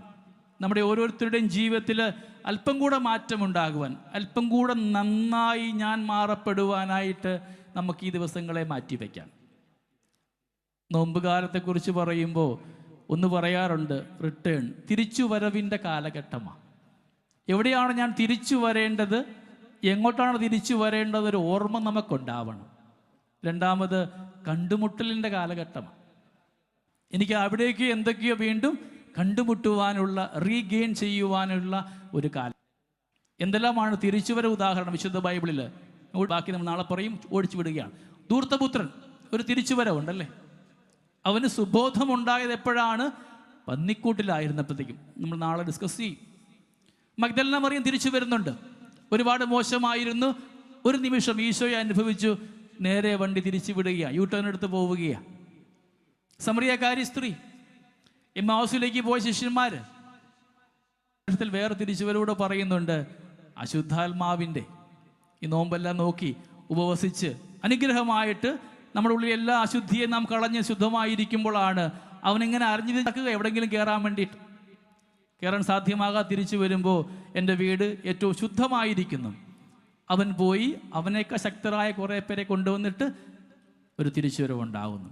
നമുക്ക് ധ്യാനിക്കാം, ധൂർത്തപുത്രനെ പോലെ തിരിച്ചുവരവാണോ? എമ്മാവൂസ് ഡിസൈപ്പിൾസിനെ പോലുള്ള തിരിച്ചുവരവാണോ? മേരി മഗ്ദലന മറിയത്തെ പോലെയാണോ? സമറിയക്കാരിയെ പോലെയാണോ? പത്രോസിനെ പോലെയാണോ എൻ്റെ ജീവിതത്തിൽ തിരിച്ചുവരവുണ്ടാവേണ്ടത്? കണ്ടുമുട്ടലിൻ്റെ കാലഘട്ടമാണ് ഈ നോമ്പ് കാലം. ചില ഉപേക്ഷിക്കലിൻ്റെ കാലഘട്ടം മാത്രമല്ല, കുറേ കൂട്ടിച്ചേർക്കലിൻ്റെ കാലഘട്ടമാണ്. വിശുദ്ധ കുർബാനയോട് ഞാൻ കൂടിച്ചേരണം. എൻ്റെ ജീവിതത്തിൽ ഇന്ന് വരെയും കിട്ടിയ ഏറ്റവും വലിയ അത്ഭുതമാണ് വിശുദ്ധ കുർബാന. നമ്മളൊക്കെ ഓടിപ്പോവുമല്ലേ, അപ്പുറം ഇപ്പുറമൊക്കെ അത്ഭുതങ്ങളുടെ പുറകെ പോകുന്നവരാണ്. എൻ്റെ അൾത്താരയിൽ എനിക്കെന്നും അനുഭവിക്കുവാൻ സാധ്യമാകുന്ന ആ വിശുദ്ധ കുർബാന എന്ന അത്ഭുതം കാണുവാൻ സാധ്യമാകാതെ ഞാൻ എവിടെ ഓടിയാലും ഒരു അനുഗ്രഹം ഉണ്ടാവുകയില്ല. എൻ്റെ കൂടെയുള്ള അനുഗ്രഹത്തെ തിരിച്ചറിയുവാൻ സാധ്യമാകാതെ പോകുന്നവരായി നമ്മൾ മാറാതെ, എൻ്റെ ദീപികാരുണ്യ അൾത്താരയിൽ ഈ അൾത്താര സമ്മാനിച്ച അനുഗ്രഹമാണ് ഈ ഇടവകയിലെ എല്ലാ മക്കളുടെയും പ്രകാശം. നിങ്ങളുടെ കണ്ണുനീരുകളും സങ്കടങ്ങളും ഒക്കെ അർപ്പിച്ച അൾത്താരയിലെ ഏറ്റവും പവിത്രമായ വിശുദ്ധ കൂദാശയായിരുന്നു എൻ്റെ ഏറ്റവും വലിയ അത്ഭുതം. ആ കുർബാനയുടെ കൂടെ നമുക്കാവണം. വിശുദ്ധ കൂദാശകൾ, കുമ്പസാരം, പ്രാർത്ഥിച്ച് ഒരുങ്ങി. ഇത് മഹാജൂബിലിയുടെ വർഷമാണ്. പ്രത്യാശയുടെ തീർത്ഥാടകരാണ് നാമൊക്കെ. തമ്പുരാനോട് കൂടെയാകാനുള്ള ഒരുപാട് നന്മയുടെ കൂട്ടിച്ചേർക്കലിൻ്റെ കാലം ഒന്നുകൂടെയുണ്ട് കേട്ടോ. നമുക്ക് നഷ്ടമായ ചില ജീവിത ബന്ധങ്ങളുടെ കണ്ണികൾ ഒന്ന് കൂട്ടിച്ചേർക്കേണ്ട കാലഘട്ടമാണ്. ഒരു വികാരത്തിൻ്റെ പുറത്ത്, ഒരു വിതമപ്പിൻ്റെ പുറത്ത്, ഒരു സ്നേഹം കൂടിയതിൻ്റെ കുറഞ്ഞതിൻ്റെ പുറത്ത് എവിടേക്കെയോ ചില ബന്ധങ്ങൾ നമുക്ക് നഷ്ടമായിട്ടുണ്ട്. അത് ദൈവാലയത്തോടാവാം, കർമ്മങ്ങളോടാവാം, വ്യക്തികളോടാവാം, ചുറ്റുപറ്റങ്ങളോടാവാം, മാതാപിതാക്കളോടാവാം, സഹോദരങ്ങളോടാവാം. എവിടെയെങ്കിലുമൊക്കെ എനിക്ക് ചില ബന്ധങ്ങൾ നഷ്ടമായിട്ടുണ്ടെങ്കിൽ ആ നഷ്ടമായ കണ്ണികളെ കൂട്ടിച്ചേർക്കാനുള്ള ഒരു തുറവി നമുക്കുണ്ടാകുമ്പോഴാണ് ഈ നോമ്പ് കാലം അനുഗ്രഹമാവുക. കൂദാശകളോടുള്ള കൂട്ടിച്ചേർക്കൽ, കുമ്പസാരം വെറുതെ ഒരു ചടങ്ങായിട്ട് മാറും. നാളെ പറയാം. ചടങ്ങ് കുമ്പസാരം ഒത്തിരി ഉണ്ടാവുന്നുണ്ട്. ആത്മാർത്ഥതയോടുകൂടെ നമ്മൾ കുമ്പസാരിക്കാൻ പോകുമ്പോൾ എത്രമാത്രം തുറവിയുണ്ടോ അത്രമാത്രം ശാന്തത എൻ്റെ മനസ്സിലുണ്ടാവുന്നുണ്ട്. വിശുദ്ധ കൂദാശകളോട് ചേർന്നിരിക്കണം. നഷ്ടമായ ജീവിത ബന്ധങ്ങളെ ഒന്ന് കൂട്ടിയിണക്കുവാൻ ഒരു തുറവി ഉണ്ടാവണം. നാണക്കേടൊന്നും വേണ്ട. അല്പവും തലകുനിച്ച് നിൽക്കാനുള്ള ഒരു ശക്തി നമുക്കുണ്ടാവണം. അതാണ് ഉപവാസം. ഉപവാസം എന്നാൽ കൂടെ വസിക്കൽ. തമ്പുരാൻ്റെ സന്നിധിയോട് കൂടെ വസിക്കാൻ നമുക്ക് പരിശ്രമിക്കാം. ഈ ദിനങ്ങളൊക്കെ ദൈവത്തോട് കൂടെ ആകുമ്പോഴാണ് ദൈവം നമ്മുടെ കൂടെ ആവുക. നമുക്ക് ചിന്തിക്കാം, വിശുദ്ധ ബൈബിളിൽ ദൈവത്തോട് കൂടെ ആയ വ്യക്തികൾ ആരൊക്കെയാണ് ഉണ്ടായിരുന്നു? ആരൊക്കെയാവുള്ളത്? ദൈവത്തോട് കൂടെ ആയിട്ട് അനുഗ്രഹമായ ഒരുപാട് ജീവിത അനുഭവങ്ങൾ ഈ വിശുദ്ധ ബൈബിളിലുണ്ട്. ആരാ ഏറ്റവും ആദ്യമായിട്ട് പറയാൻ പറ്റുക? ഞങ്ങളുടെ അച്ഛന്മാർ ധ്യാനം പോലെ മൗന ധ്യാനമല്ല കേട്ടോ. നിങ്ങൾക്ക് സംസാരിക്കാം. ഞങ്ങളങ്ങനെ മിണ്ടാറില്ല ധ്യാനിക്കുമ്പോൾ. വിശുദ്ധ ബൈബിളിൽ ദൈവത്തോട് കൂടെ ആയിട്ട് അനുഗ്രഹമായ ഒരുപാട് ജീവിതാനുഭവങ്ങളുണ്ട്. അബ്രാഹാം നാം കാണുന്നുണ്ട്. ഉൽപ്പത്തിയുടെ പുസ്തകം 12-ാം അധ്യായത്തിൻ്റെ 2-3 വചനങ്ങളൊക്കെ. അബ്രാഹാം ദൈവത്തോട് കൂടെ ആയിരുന്നത് കൊണ്ട് അബ്രാഹാം അനുഗ്രഹമായി മാറുകയാണ്. നാടും വീടും കൂടുമൊക്കെ ഉപേക്ഷിച്ചുകൊണ്ട് അബ്രാഹാം ദൈവത്തിൻ്റെ വാക്കിന് ആമേൻ പറയുമ്പോൾ അബ്രാഹാം അനുഗ്രഹമാകുന്നത് അബ്രാഹത്തിന് മാത്രമല്ല, സാറായിക്ക് മാത്രമല്ല, ഇസ്ഹാക്കിന് മാത്രമല്ല. അബ്രാഹാം എവിടൊക്കെ ആകുന്നുണ്ടോ തലമുറകൾക്ക് അനുഗ്രഹമായി അബ്രാഹാം മാറുന്നുണ്ട്. അപ്പോൾ ദൈവത്തോട് നാം കൂടെ ആയിരിക്കുമ്പോൾ ചില ഉപേക്ഷിക്കലുകൾ ഉണ്ടാവണം, ചില ഇഷ്ടങ്ങളോട് വേണ്ടാന്ന് പറയണം, ചില ആത്മസംയമനം, ചില ആശയടക്കം ജീവിത വിഷയമായിരുന്നത് കൊണ്ട് അബ്രാഹാം അനുഗ്രഹമായിട്ട് മാറുകയാണ്.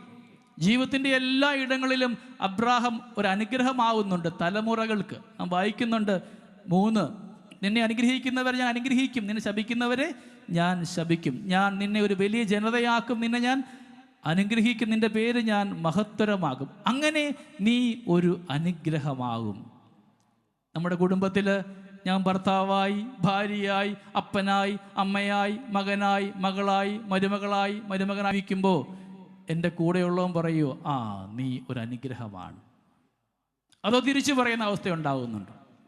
നാം ഓരോരുത്തരും ഒരു അനുഗ്രഹമാകണമെന്നാണ് വചനം പഠിപ്പിക്കുക.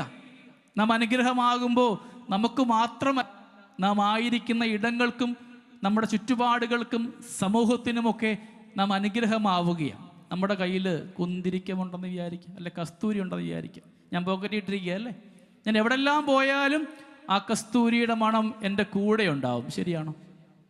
ശരിയല്ലേ? എവിടെ പോയാലും ഞാൻ കാണുന്നില്ലെങ്കിലും കാണിക്കുന്നില്ലെങ്കിലും ഒക്കെ എൻ്റെ ഉള്ളിലുള്ള ആ സുഗന്ധത്തിൻ്റെ ആർട്ടിഫിഷ്യൽ ആണെങ്കിലും അത് പോകുന്ന ഇടങ്ങളിലൊക്കെ ഉണ്ടാവും. ഒരാൾ ട്രെയിൻ യാത്ര ചെയ്തപ്പോഴത്തേക്കും ഭയങ്കര മണം. ആൾക്കാർ ചോദിച്ചു, എന്തേ മണക്കണേ? ഭയങ്കര മണഞ്ഞാൽ കെട്ട മണം. അവസാനം കണ്ടുപിടിച്ചു, കൂടെയുള്ള ഒരുത്തൻ്റെ സോക്സ് ആണ് മണക്കുന്നത്. അവന് വസ്ത്രം മാറിയിട്ട് കുറേ നാളുകളായി. അതിങ്ങനെ ഷൂവിനകത്ത് കിടന്ന് അളിഞ്ഞ് ഒരു നാണം കെട്ട മണം ഉണ്ടാവും അല്ലേ? ഈ സോക്സ് ചീഞ്ഞു പോയ ഒരു മണമുണ്ട്. കണ്ടുപിടിച്ചു. സഹോദര, നിങ്ങൾ പോയി മാറിയിട്ട് വായു, കാല കഴുകുക. അവനത് ശിരസ വഹിച്ചുകൊണ്ട് അദ്ദേഹം ടോയ്ലറ്റിൽ പോയി ഈ സോക്സൊക്കെ മാറി കാലൊക്കെ അത്യാവശ്യം സോപ്പൊക്കെ മിനുക്കിയിട്ട് തിരിച്ച് വീണ്ടും വന്ന് ആ കൂപ്പയിലിരിക്കുക. 6 പേരുടെ കൂപ്പയെ നമുക്കറിയാം, ഒരു കമ്പാർട്ട്മെൻറ്റിൽ ഇല്ല. വീണ്ടും തപ്പിയിട്ട് അവൻ്റെ കാല് കുഴപ്പമില്ല, ഇനി വേറെ വല്ലതും ആണോ? അപ്പുറം നോക്കിയിട്ടൊന്നും ഒരു കുഴപ്പമില്ല. ചോദിച്ചു, നീ എന്ത് ചെയ്തു ആ സോക്സ്? ഞാനത് പോക്കറ്റ് ഇട്ടിരുന്നു. അദ്ദേഹം അത് പതുക്കെ പൊതിഞ്ഞിട്ട് പോക്കറ്റ് ഇട്ടിരിക്കുക. കാലേന്ന് മാറി, പക്ഷെ പോക്കറ്റിലുള്ളതുകൊണ്ട് കാണുന്നില്ലെങ്കിലും അതിൻ്റെ ആ അശുദ്ധിയുടെ മണവും ദുർഗന്ധവും അവൻ്റെ കൂടെയുണ്ട്. അപ്പം നാം ഒരു അനുഗ്രഹം സ്വയമാകുമ്പോൾ നമുക്കത് അനുഗ്രഹം നമുക്ക് മാത്രമല്ല, നാം ആയിരിക്കുന്ന ഇടങ്ങളിലും ചുറ്റുവട്ടങ്ങളിലും യാത്രയിലുമൊക്കെ അത് അനുഗ്രഹമായിട്ട് മാറും. നമ്മൾ ജോബിനെ കുറിച്ച് കേട്ടിട്ടുണ്ടല്ലേ? സാധാരണ പറയുന്ന ജോബ് സഹനത്തിൻ്റെ പുത്രൻ, ഇതാണെന്നൊക്കെ നാം പറയുമ്പോൾ സുവിശേഷം പറയുന്നുണ്ട്, ജോബ് അവൻ നീതിമാനായിരുന്നു, നല്ലവനായിരുന്നു, വിശുദ്ധനായിരുന്നു, ദൈവത്തോട് കൂടെയായവൻ, ദൈവഭയമുള്ളവനായിരുന്നു. നമ്മൾ കാണുന്ന ജോബാരാ? സഹിക്കുന്നവൻ, അങ്ങനെയായവൻ, ഇങ്ങനെയായവൻ. ജോബിൻ്റെ പുസ്തകം 1:1 ശരിക്കും എന്തായിരുന്നു, ബാക്കി പിന്നെ വായിക്കാവുള്ളൂ. അപ്പം ജോബ് ഇങ്ങനെയാണ്. എത്രമാത്രം സഹനങ്ങളുണ്ടായിട്ടും നൊമ്പരങ്ങളുണ്ടായിട്ടും ഒരിക്കൽ പോലും ദൈവത്തോട് പരാതി പറയാതെ, വെറുവെറുക്കാതെ, പിറുതലിക്കാതെ ദൈവത്തോട് കൂടെ ആയതുകൊണ്ട് ജോബിന് നഷ്ടമായതൊക്കെ ഇരട്ടിയായിട്ട് ലഭിക്കുകയാണ്. എന്തെല്ലാം നഷ്ടമായോ ജോബിന്, അതെല്ലാം ഇരട്ടിയായിട്ട് ദൈവം കൊടുക്കുന്നുണ്ട്.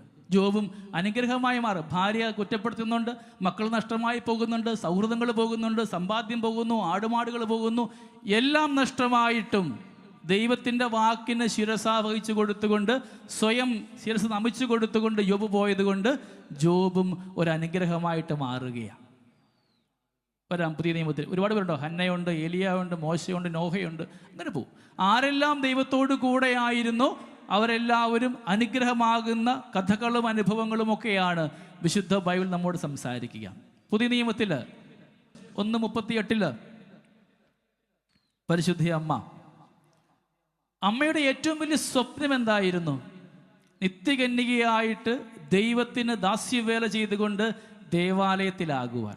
ഒരുപാട് നല്ല വിശുദ്ധിയോട് ജനിച്ചയാൾ, ഉത്ഭവത്തിന് മുമ്പേ പൗത്രീകരിക്കപ്പെട്ട വ്യക്തി, ഏറ്റവും ആത്മാർത്ഥമായിട്ട് ദൈവത്തോട് പ്രാർത്ഥിച്ചിട്ടും ദൈവം കൊടുത്ത ഉത്തരം നേരെ വിപരീതമാണ്. അവിടെ സ്വപ്നങ്ങൾക്ക് മധ്യത്തിലുള്ള ഉത്തരമാണ് അനുഗ്രഹമായി ദൈവം കൊടുക്കുക. അവിടെയും പരിശുദ്ധ അമ്മ ഒന്നും പരാതി പറയാതെ പ്രത്യാശയോടുകൂടെ ജീവിച്ചത് കൊണ്ട് അമ്മ അനുഗ്രഹമായിട്ട് മാറുകയാണ്. അമ്മയ്ക്ക് മാത്രമല്ല, അമ്മയുടെ കുടുംബത്തിന് മാത്രമല്ല, തലമുറകൾക്ക് പരിശുദ്ധ അമ്മ അനുഗ്രഹമായിട്ട് മാറുന്നു. ഇപ്പം നമ്മുടെ ജീവിതത്തിൽ ചില ഇഷ്ടങ്ങളൊക്കെ ഉണ്ടാകുമ്പോൾ ദൈവത്തിനോട് ചേരുന്നതല്ല എങ്കിൽ അവിടെ നോ പറയാൻ നമ്മളും അനുഗ്രഹമായിട്ട് മാറും. ജീവിതവിശുദ്ധിയുള്ളവർക്ക് മാത്രമാണത് ഹിതം ആരുടെയാണെന്ന് മനസ്സിലാക്കാൻ പറ്റുകയുള്ളൂ. എൻ്റെ ഹിതമായിരുന്നോ അതോ ദൈവഹിതമായിരുന്നു? എല്ലായ്പ്പോഴും ആമേൻ, ഇതാ കർത്താവിൻ്റെ ദാസി എന്ന് പറയുവാൻ പരിശുദ്ധ അമ്മയ്ക്ക് ഭാഗ്യമുണ്ടായതുപോലെ നമ്മുടെ ജീവിതത്തിലെ സഹനങ്ങളെയും കുറവുകളെയും ഒക്കെ ഇതാ കർത്താവിൻ്റെ ദാസി എന്ന് പറഞ്ഞ് മുമ്പോട്ട് പോകുവാനുള്ള ഒരു വിശുദ്ധി നമുക്കുണ്ടാകാനായിട്ട് പ്രത്യേകം പ്രാർത്ഥിക്കാം. ഒരുപാട് പേരിങ്ങനെയുണ്ട്, ഞാൻ നീട്ടിക്കൊണ്ട് പോകുന്നില്ല. ഒരു ചോദ്യം മാത്രം. വിശുദ്ധ ബൈബിളിൽ ദൈവത്തോട് കൂടെ ആയവരൊക്കെ അനുഗ്രഹമായി എന്ന് നമ്മളിപ്പോൾ മനസ്സിലാക്കി വായിച്ചു കണ്ടു. ഏത് വ്യക്തിയായിരുന്നു ദൈവത്തോട് കൂടെ ആകേണ്ടവനായിരുന്നിട്ടും ദൈവത്തോട് കൂടെ ആവാതെ തന്നിഷ്ടം കാണിച്ചു കൊണ്ടുപോയി എല്ലാവർക്കും നാശത്തിന് കാരണം അവൻ പോകുന്ന ഇടങ്ങൾ, അവൻ്റെ കൂട്ടുകാർ, യാത്രകൾ, സൗഹൃദം എവിടെയൊക്കെ ആകുന്നുണ്ടോ അവിടെയൊക്കെ അവൻ അസ്വാരസ്യത്തിന്, ദഹനക്കേടിന്, കണ്ണുനീരിന് കാരണമാകും. അബ്രാഹാം അനുഗ്രഹമായിരുന്നു, ഞാൻ പറഞ്ഞു, എല്ലായിടത്തും. പരിശുദ്ധ അമ്മ, ജോബ്, യോന, മോശ, എല്ലാവരും, നോഹയൊക്കെ. വേറെ വ്യക്തിയുണ്ട്, സ്വയം അനുഗ്രഹമാകേണ്ടവനായിരുന്നിട്ട് അനുഗ്രഹമാകാതെ പോയ ഒരാളെക്കുറിച്ച് പറയാമോ? ഒറ്റുകാരനല്ല, വേറെ എല്ലാം ഉണ്ട്. തിരിച്ചു വരുന്നുണ്ട് ഇദ്ദേഹം. ദൈവത്തോടു കൂടെ ആകേണ്ടവനായിരുന്നു, സ്വന്തം ഇഷ്ടത്തിന് വേണ്ടിയിട്ട് പോയി, അവൻ്റെ യാത്ര മോശമാകുന്നുണ്ട്. യോന പ്രവാചകൻ ഇതുപോലെ ഒരു വലിയ വലിയ വിളി കിട്ടിയിട്ട് പോവുകയാണ്. അവിടെ ആകുമ്പോൾ അവൻ്റെ ജീവിതത്തിൽ കിട്ടിയ വിളിയെ ഒന്ന് മാറ്റി വെച്ചിട്ട്, തമ്പുരാൻ തെറ്റിപ്പോയതായിരിക്കും, ഞാൻ ഇന്ന നിനവയിലേക്ക് ഞാൻ പോവുകയാണെങ്കിൽ ആ നിനവയുടെ നാട് എൻ്റെ സമയം കളയുന്ന ഒരു നാടാണെന്നും വളരെ മോശക്കാരാണെന്നും നമുക്ക് ബോധ്യം യോനായ്ക്കുള്ളത് കൊണ്ട് അവൻ ധിക്കരിച്ച് പോവുകയായിരുന്നില്ല, വേറൊരിടത്തേക്ക് പോവുകയാണ് വീണ്ടും വചനം കൊടുക്കുവാനായിട്ട്. ഇനി ഓർത്തേ, അവൻ്റെ യാത്ര നന്മയെ ഉദ്ദേശിച്ചത് അദ്ദേഹം സ്വന്തം ഇഷ്ടം കൊണ്ട്, തന്നിഷ്ടം കൊണ്ട് ദൈവത്തിൻ്റെ സ്വപ്നത്തെ മാറ്റി വെച്ചിട്ട് ഞാൻ വിധി എഴുതിക്കൊണ്ട് പോകുന്ന ഇടമാണ് യോനയുടെ യാത്ര. നിനവയിലേക്ക് പോകേണ്ടവൻ താർസസിലേക്ക് വണ്ടി കയറുന്നു, കപ്പൽ കയറുന്നു. നമുക്കറിയാം, കപ്പൽ കടൽ അസ്വസ്ഥമാകുന്നു, കുറിയിടുന്നു, കുറി ഇവന് വീഴുന്നു, കണ്ടുപിടിക്കുന്നു, ഇയാളെ എടുത്ത് കടലിലിടുന്നു, തിമിംഗലം അവനെ വിഴുങ്ങുന്നു. സയൻസ് പഠിപ്പിക്കുന്നുണ്ട്, ശാസ്ത്രം പറയുന്നു കരിങ്കല്ല് കഴിച്ചാലും തിമിംഗലത്തിന് ദഹിക്കുമെന്ന. ഇവിടെ അഭിഷിക്തനെ കഴിക്കുമ്പോൾ തിമിംഗലത്തിന് ദഹനക്കേറുണ്ടാവുകയാണ്. ഇപ്പം നമ്മുടെയൊക്കെ ജീവിത ഇടങ്ങളിലെ യാത്രകളിൽ നമ്മുടെ യാത്ര കൂടെയുള്ളവന് സങ്കടത്തിൻ്റെ കാരണമാകുന്നുണ്ടോ, കണ്ണുനീരിന് കാരണമാകുന്നുണ്ടോ എന്നൊരു ധ്യാനം നമുക്കുണ്ടാവണം. എൻ്റെ യാത്ര എവിടെങ്കിലുമൊക്കെ എൻ്റെ ചുറ്റുവട്ടങ്ങൾക്ക്, കുടുംബജീവിതത്തിന്, സൗഹൃദങ്ങൾക്ക് സങ്കട കാരണമാവുകയാണെങ്കിൽ തിരിച്ചു വരേണ്ട ഒരു സമയം. എഴുന്നേറ്റ് നിൽക്കാം, നമുക്ക് എഴുന്നേറ്റ് നിന്നിട്ട് ധ്യാനിക്കാം. ഞാനൊരു അനുഗ്രഹമായിട്ട് മാറുന്നുണ്ട്. ഈ നോമ്പുകാല ദിവസങ്ങളിൽ ഞാനായിരിക്കുമ്പോൾ ഒത്തിരി സഹനമെടുക്കുന്നുണ്ട്, തീർത്ഥാടനം നടത്തുന്നുണ്ട്, ഉപവസിക്കുന്നുണ്ട്, കുരിശിൻ്റെ വഴി, യാമപ്രാർത്ഥനകൾ, തീർത്ഥാടനം എല്ലാം ഉണ്ട്. എത്രമാത്രം ഞാൻ അനുഗ്രഹമായിട്ട് മാറും. എൻ്റെ ഇന്നലെയും ഇന്നിവിടെ മനനം ചെയ്ത് നോക്കുമ്പോൾ ഞാൻ അനുഗ്രഹമായിട്ട് മാറുന്നുണ്ടോ എൻ്റെ കുടുംബത്തിലെങ്കിലും? അബ്രാഹത്തെ പോലെ, ജോബിനെ പോലെ, നോഹയെ പോലെ, മോശയെ പോലെ, അന്നായെ പോലെ, ഏലിയായെ പോലെ, സാമുവേലിനെ പോലെയൊക്കെ ഞാൻ അനുഗ്രഹമായിട്ട് മാറുന്നുണ്ടോ സമൂഹത്തിന്? പരിശുദ്ധ അമ്മയെപ്പോലെ ചില സ്വപ്നങ്ങളും ഇഷ്ടങ്ങളും ഒക്കെ ഉണ്ടാകുമ്പോൾ അവിടെ വേണ്ട എന്ന് വെച്ച് കൊടുത്തുകൊണ്ട് എൻ്റെ ഇഷ്ടം മാറ്റി വയ്ക്കുവാൻ എനിക്ക് സാധ്യമാകുന്നുണ്ടോ? അതോ യോനായെപ്പോലെയാണോ ഞാൻ എൻ്റെ ജീവിതയാത്രയിൽ തന്നിഷ്ടം മാത്രം നോക്കി ജീവിക്കുന്ന വ്യക്തിയായിട്ട് ഞാൻ മാറുന്നുണ്ടെങ്കിൽ ഞാൻ അനുഗ്രഹമാവുകയുമില്ല, മറിച്ച് എൻ്റെ ജീവിതം ഒരുപാട് പേർക്ക് സങ്കടത്തിൻ്റെ കാരണമാവാം. നമുക്ക് ആത്മാർത്ഥമായി ഒരു ഗാനം ആലപിച്ചുകൊണ്ട് നമ്മുടെ ജീവിതത്തെ മനനം ചെയ്യാം. എനിക്ക് എവിടെയാണ് തിരിച്ചുവരവിൻ്റെ ആവശ്യമുള്ളത്? ഞാൻ എവിടെയാണ് അനുഗ്രഹം നഷ്ടമായി? ഞാൻ പണ്ട് അനുഗ്രഹമായിരുന്നു ജീവിതത്തിൻ്റെ ആരംഭത്തിലൊക്കെ.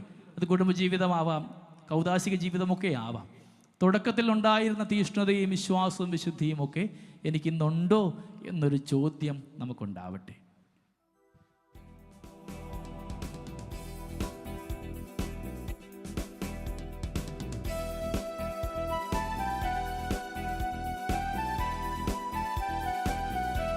കരമടിച്ചു പാടാം.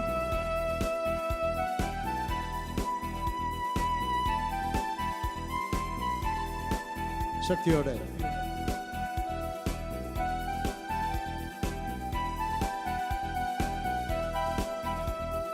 ബലഹീനതയിൽ ബലമേകി ബലവാനായോ നടത്തിടുന്നു. ബലഹീനതയിൽ ബലമേകി ബലവാനായോ നടത്തിടുന്നു. കൃപയാലേ കൃപയാലേ കൃപയാൽ അനുദിനവും, കൃപയാലേ കൃപയാലേ കൃപയാൽ അനുദിനവും. ബലഹീനതയിൽ ബലമേകി ബലവാനായോ നടത്തിടുന്നു. ബലഹീനതയിൽ ബലമേകി ബലവാനായോ നടത്തിടുന്നു. കൃപയാലേ കൃപയാലേ കൃപയാൽ അനുദിനവും, കൃപയാലേ കൃപയാലേ കൃപയാൽ അനുദിനവും. കരമുയർത്തി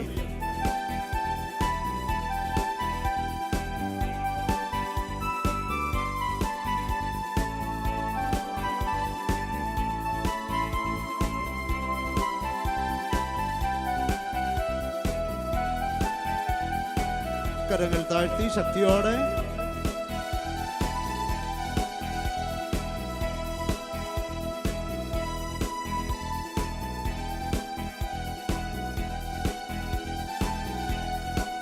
നിനക്കുമതി കർത്താവിൻ തിരുവചനം, എൻ്റെ കൃപ നിനക്കുമതി കർത്താവിൻ തിരുവചനം. അനശ്വരമായ വചനമതേകി അതിശയമാടുന്നു, അനശ്വരമായ വചനമതേകി അതിശയമായി നടത്തിടുന്നു. കൃപയാലേ കൃപയാലേ കൃപയാൽ അനുദിനവും, കൃപയാലേ കൃപയാലേ കൃപയാൽ അനുദിനവും.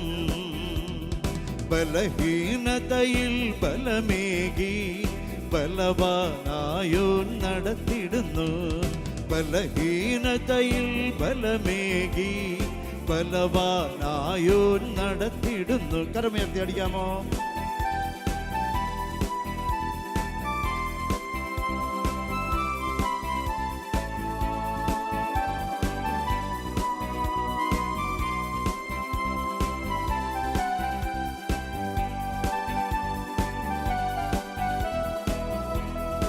കരങ്ങൾ താഴ്ത്തി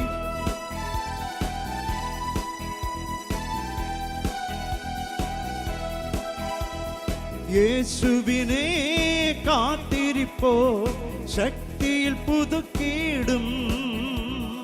യേശുവിനെ കാത്തിരിപ്പോ ശക്തിയിൽ പുതുക്കിയിടും.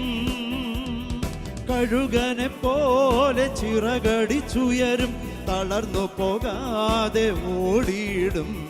കഴുകനെ പോലെ ചിറകടിച്ചുയരും, തളർന്നു പോകാതെ ഓടിയിടും. കൃപയാലേ കൃപയാലേ കൃപയാൽ അനുദിനവും, കൃപയാലേ കൃപയാലേ കൃപയാൽ അനുദിനവും. ബലഹീനതയിൽ ബലമേകി ബലവാനായോ നടത്തിടുന്നു. ബലഹീനതയിൽ ബലമേകി ബലവാനായോ നടത്തിടുന്നു. കൃപയാലേ കൃപയാലേ കൃപയാൽ അനുദിനവും, കൃപയാലേ കൃപയാലേ കൃപയാൽ അനുദിനവും, കൃപയാൽ അനുദിനവും, കൃപയാൽ അനുദിനവും. ഹല്ലേലൂയ. കരമുയർത്തി സ്വരത്തിൽ സ്തുതിക്കുന്നു. Hallelujah hallelujah hallelujah. അനുഗ്രഹമായിട്ട് നീ കൂടെ ഉണ്ടാവണമേ. ഞങ്ങളുടെ കുടുംബജീവിതത്തിൽ സ്വയം അനുഗ്രഹമാകുവാൻ, അവിടുത്തെ ചൈതന്യം നന്മയാകുവാൻ, നല്ലൊരു ഭർത്താവായി, നല്ലൊരു ഭാര്യയായി, നല്ല ജീവിത പങ്കാളിയായി, നല്ല മാതാപിതാക്കളായി, നല്ല കുഞ്ഞുങ്ങളായി ഞങ്ങൾ ഓരോരുത്തരും അനുഗ്രഹമാകുവാൻ, അബ്രാഹത്തെ അവിടുന്ന് അനുഗ്രഹിച്ചതുപോലെ തലമുറകൾക്ക് അനുഗ്രഹമായ ജീവിതങ്ങളാകുവാൻ ഈ ഇടവക സമൂഹത്തിലെ ഓരോ മക്കളെയും തൊട്ടനുഗ്രഹിക്കണമേ എന്ന് ഞങ്ങൾ ആഗ്രഹിച്ച് പ്രാർത്ഥിക്കുന്നു. അനുഗ്രഹമാകുവാനായിട്ട് പിൻബലമാകേണ്ടത് വിശ്വാസമാണ്. ഈശോയെ, വിശ്വാസം നഷ്ടപ്പെട്ട ഞങ്ങളുടെ ജീവിത ഇടങ്ങളിൽ ഒരുപാട് സ്നേഹിച്ചവർ ഞങ്ങൾക്ക് സങ്കടത്തിൻ്റെ കാരണമായതൊക്കെയാണ് ഞങ്ങൾ അനുഗ്രഹമാകാതെ പോയത്.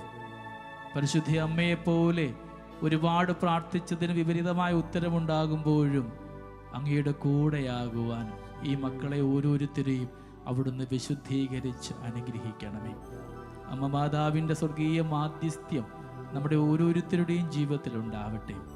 യോനായെ പോലെ ആവാതെ ഞങ്ങൾ ഓരോരുത്തരും അനുഗ്രഹമാകുവാൻ, അനുഗ്രഹമാകേണ്ടതിൻ്റെ പിൻബലമാണ് ആത്മസംയമനം, ആശയടക്കം, സ്വയം വിശുദ്ധീകരണം.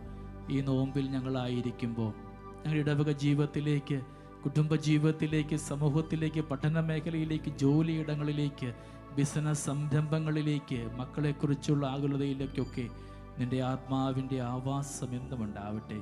ഈശോയെ നന്ദി, ഈശോ ആരാധന, ഈശോ ഹല്ലേലൂയ, ഹല്ലേലൂയ, ഹല്ലേലൂയ. നന്മ നിറഞ്ഞ മറിയമേ സുസ്തി, കർത്താവ് അങ്ങയോട് കൂടെ, സ്ത്രീകളിൽ അങ്ങ് അനുഗ്രഹിക്കപ്പെട്ടവളാകുന്നു, അങ്ങയുടെ ഉദരത്തിൻ ഫലമായി ഈശോ അനുഗ്രഹിക്കപ്പെട്ടവനാകുന്നു. പരിശുദ്ധ മറിയമേ തമ്പുരാൻ്റെ അമ്മേ, പാപികളായി ഞങ്ങൾക്ക് വേണ്ടി ഇപ്പോഴും ഞങ്ങളുടെ മരണസമയത്തും തമ്പുരാനോട് അപേക്ഷിച്ചുകൊള്ളണമേ. അമ്മേ. ഈശോ മിശിഹായുടെ വാഗ്ദാനങ്ങൾക്ക് ഞങ്ങൾ യോഗ്യരാകുവാൻ സർവേശ്വരൻ്റെ പരിശുദ്ധ മാതാവേ, ഞങ്ങൾക്ക് വേണ്ടി അപേക്ഷിക്കണമേ. ശാന്തമായിരിക്കാം. നമ്മൾ ധ്യാനിച്ചത് ദൈവത്തോട് കൂടെ ആയിരുന്നവരൊക്കെ അനുഗ്രഹമായ ജീവിതാനുഭവങ്ങളാണ്. നമ്മൾ ധ്യാനിക്കേണ്ടത് നമുക്ക് ദൈവത്തോട് കൂടെ ആകാനായിട്ട് എന്ത് ചെയ്യാൻ പറ്റും. ദൈവത്തോട് കൂടെ ആയിരുന്നവരൊക്കെ സ്വയം അനുഗ്രഹമായി, ചുറ്റുവട്ടങ്ങൾക്ക് അനുഗ്രഹമായ ജീവിതാനുഭവം നാം ധ്യാനിച്ചു. നമ്മൾ അനുഗ്രഹമാകുവാൻ, ദൈവത്തോട് കൂടെയാകാൻ നമുക്ക് എന്ത് ചെയ്യാൻ പറ്റും? വലിയ ദൈവശാസ്ത്രങ്ങളൊന്നുമില്ല. നമ്മുടെ സാധാരണ കുടുംബജീവിതത്തിലൊക്കെ നമുക്ക് എന്ത് ചെയ്താൽ, നമ്മൾ എന്താണ് ചെയ്യുന്നത് ദൈവത്തോട് കൂടെയാകാൻ? എന്തെങ്കിലുമൊക്കെ ചെയ്യുന്നുണ്ടോ? നമ്മുടെ സാധാരണ വിശ്വാസ പാരമ്പര്യങ്ങളിലും ആക്കു കാപ്പു അതറിയത്തില്ലേ? നമ്മളൊക്കെ ആരാണ്? ആപ്പു കാക്കു. അതെന്താ? കല്യാണത്തിന് കാണാം നമ്മളിങ്ങനെ ആപ്പു കാക്കു. എന്തോ ആക്കു കാക്കു? ആ പൂ കാക്കു. അതിപുരാതന കത്തോലിക്ക കുടുംബം കല്യാണത്താഴ് എഴുന്ന ഇന്ന വീട്ടിൽ ഇന്നയാളും ആ പൂ കാക്കു ആയിരിക്കുന്നവന് ഇന്ന ആൾക്കാരിൽ നിന്നും വിവാഹ ആലോചന ക്ഷണിച്ചുകൊള്ളും. നമ്മളൊക്കെ അതിപുരാതന കത്തോലിക്ക കുടുംബത്തിൽ ജനിച്ചവരും ഒരുപാട് പാരമ്പര്യങ്ങൾ കൈമാറുന്നവരും ഈ ഒല്ലൂരിടവകയുടെ അഭിമാനമായി ജീവിക്കുന്നവരുമാണ് അല്ലേ? നമുക്ക് എന്ത് ചെയ്യാൻ പറ്റും? ദൈവത്തോട് കൂടെയാകാനായിട്ട് നമുക്ക് എന്താ ചെയ്യാൻ പറ്റുക? നമ്മൾ ധ്യാനിക്കാൻ പോകുന്നത് യാക്കോബിന്റെ ലേഖനം 4-ാം അധ്യായത്തിൻ്റെ 8-ാം തിരുവചനം. യാക്കോബിന്റെ ലേഖനം 4-ാം അധ്യായത്തിൻ്റെ 8-ാം തിരുവചനം. ദൈവത്തോട് കൂടെയാവുക, ദൈവവും നമ്മുടെ കൂടെയാവും. ദൈവം നമ്മുടെ കൂടെ ആകണമെങ്കിൽ നാം ചെയ്യേണ്ട ഒരു ജോലിയാണ് ദൈവത്തോട് കൂടെയാകാൻ. ഇനി ധ്യാനിക്കേണ്ടത് ദൈവത്തോട് കൂടെയാകാനായിട്ട് നമ്മൾ എന്തെല്ലാമാണ് ചെയ്യേണ്ടത് നമ്മുടെ സാധാരണ ജീവിതത്തിൽ. നിങ്ങളൊക്കെ എന്താ ചെയ്യുക ദൈവത്തോട് കൂടെയാകാൻ? സഭയോട് കൂടെയാകാൻ, ദൈവത്തോട് കൂടെയാകാൻ, അനുഗ്രഹം ലഭ്യമാകാനായിട്ട് പ്രാർത്ഥിക്കും. വേറെ പ്രാർത്ഥന മാത്രമേ ഉള്ളൂ. യാക്കോബ് പഠിപ്പിക്കുന്നുണ്ടോ? പ്രവൃത്തി കൂടാതെയുള്ള പ്രാർത്ഥന അനുഗ്രഹമാവുകയില്ല കേട്ടോ. പ്രവൃത്തി ഉണ്ടാവണം. വേറെ കേൾക്കത്തില്ല. കൂദാശകളുടെ സ്വീകരണം ചേട്ടന്മാർക്ക് നമ്മൾ എന്തെല്ലാം ചെയ്യുന്നുണ്ട് അച്ഛാ. കാരുണ്യ പ്രവൃത്തി വേറെ. ഇത് മൂന്നേ ഉള്ളൂ. നമ്മുടെ സാധാരണ കുടുംബജീവിതത്തിൽ നാം ദൈവത്തോടാകാനായിട്ട് ചെയ്യുന്ന ചില ക്രമീകരണങ്ങൾ, ചെയ്തികൾ. പ്രാർത്ഥന പറഞ്ഞു, കൂദാശ സ്വീകരണങ്ങൾ പറഞ്ഞു, കാരുണ്യ പ്രവൃത്തികൾ പറഞ്ഞു. യാക്കോബ് പറയുന്നുണ്ട്, ദൈവം നമ്മുടെ കൂടെ ആകണമെങ്കിൽ നാം ദൈവത്തോട് കൂടെ ആവണം. ദൈവത്തോട് നമുക്ക് കൂടെയാകാൻ പറ്റുന്നില്ലെങ്കിൽ ദൈവം നമ്മുടെ കൂടെയും ആകാനുള്ള സാധ്യത കുറവാണ്. ഇല്ലെന്ന് ഞാൻ പറയുന്നില്ല, കുറവാണ്. അപ്പം നമുക്ക് എന്ത് ചെയ്യാൻ പറ്റും ദൈവത്തോട് കൂടെയാകാനായിട്ട്? ഒന്ന്, ദൈവത്തിന് നിരക്കാത്ത പ്രവർത്തികൾ ചെയ്യുന്നവരാവണം. നാം ചെയ്യുന്ന പ്രവർത്തികളൊക്കെ ദൈവത്തിന് നിരക്കുന്നതായിട്ട് മാറണം. എൻ്റെ ജീവിതക്രമങ്ങളിൽ എവിടെങ്കിലുമൊക്കെ ദൈവത്തിന് നിരക്കാത്ത എന്തെങ്കിലുമൊക്കെ പ്രവർത്തികൾ ഉണ്ടാകുന്നുണ്ടെങ്കിൽ ഞാൻ അനുഗ്രഹമാവുകയില്ല, ദൈവം എൻ്റെ കൂടെയും ഉണ്ടാവുകയില്ല. ചെറുതോ വലുതോ ആയ കർമ്മങ്ങളൊക്കെ ആകുമ്പോഴും അതിൻ്റെ പിറകിൽ ആരുടെയെങ്കിലും നിലവിളിയോ കണ്ണുനീരോ രക്തച്ചൊരിച്ചിലോ ഉണ്ടാകുന്നുണ്ടെങ്കിൽ എൻ്റെ ജീവിത വഴിത്താരയിൽ ഞാൻ അതിനുള്ള പരിഹാരങ്ങൾ ചെയ്യേണ്ടവനായിട്ട് മാറുന്നുണ്ട്. ഓരോ പ്രവൃത്തിയും സങ്കീർത്തനം 139 അവിടെ പഠിപ്പിക്കുന്നുണ്ട്. എല്ലാം കാണുന്ന ദൈവം. വീട്ടിൽ പോയിട്ട് വായിക്കണം. 39:1 മുതൽ വായിക്കും. എൻ്റെ ഇരിപ്പ്, നടപ്പ്, കിടപ്പ്, നീ എന്തെല്ലാം ആകുന്നുകൊണ്ടോ നിന്റെ ഉള്ളും ഉള്ളതുമൊക്കെ അറിയുന്ന ഒരു ദൈവമാണ് കൂടെയുള്ളത്. നീ എത്ര മറയ്ക്കാൻ ശ്രമിച്ചാലും നിന്റെ ജീവിതത്തെ പൂർണ്ണമായിട്ട് കാണുന്ന, എല്ലാം കാണുന്ന ഒരു ദൈവം നമ്മുടെ കൂടെയുണ്ട്. നിന്റെ എല്ലാ ചെയ്തികളും കാണുന്ന ഒരു ദൈവം. എൻ്റെ ചെയ്തികൾ എവിടെങ്കിലും ആരുടെയെങ്കിലും ജീവിതത്തിൽ ഒരു തടസ്സമായിട്ട് മാറിയിട്ടുണ്ടെങ്കിൽ, ദൈവത്തിൽ നിരക്കാത്ത എന്തെങ്കിലും പ്രവർത്തികൾ എൻ്റെ ജീവിതത്തിൽ ഉണ്ടായിട്ടുണ്ടെങ്കിൽ, എൻ്റെ നേട്ടത്തിൻ്റെ പിറകിൽ, എൻ്റെ സമൃദ്ധിയുടെ പിറകിൽ ആരെയെങ്കിലും ഞാൻ ചവിട്ടി താഴ്ത്തിയിട്ടുണ്ടെങ്കിൽ, ആരുടെയെങ്കിലും നിലവിളി എൻ്റെ കൂടെ ഇന്നും അവശേഷിക്കുന്നുണ്ടെങ്കിൽ, ദൈവം എൻ്റെ കൂടെ ഉണ്ടാവുകയില്ല. ഇപ്പം ദൈവത്തോട് കൂടെയാകാനുള്ള ഒന്നാമത്തെ ഉപാധി,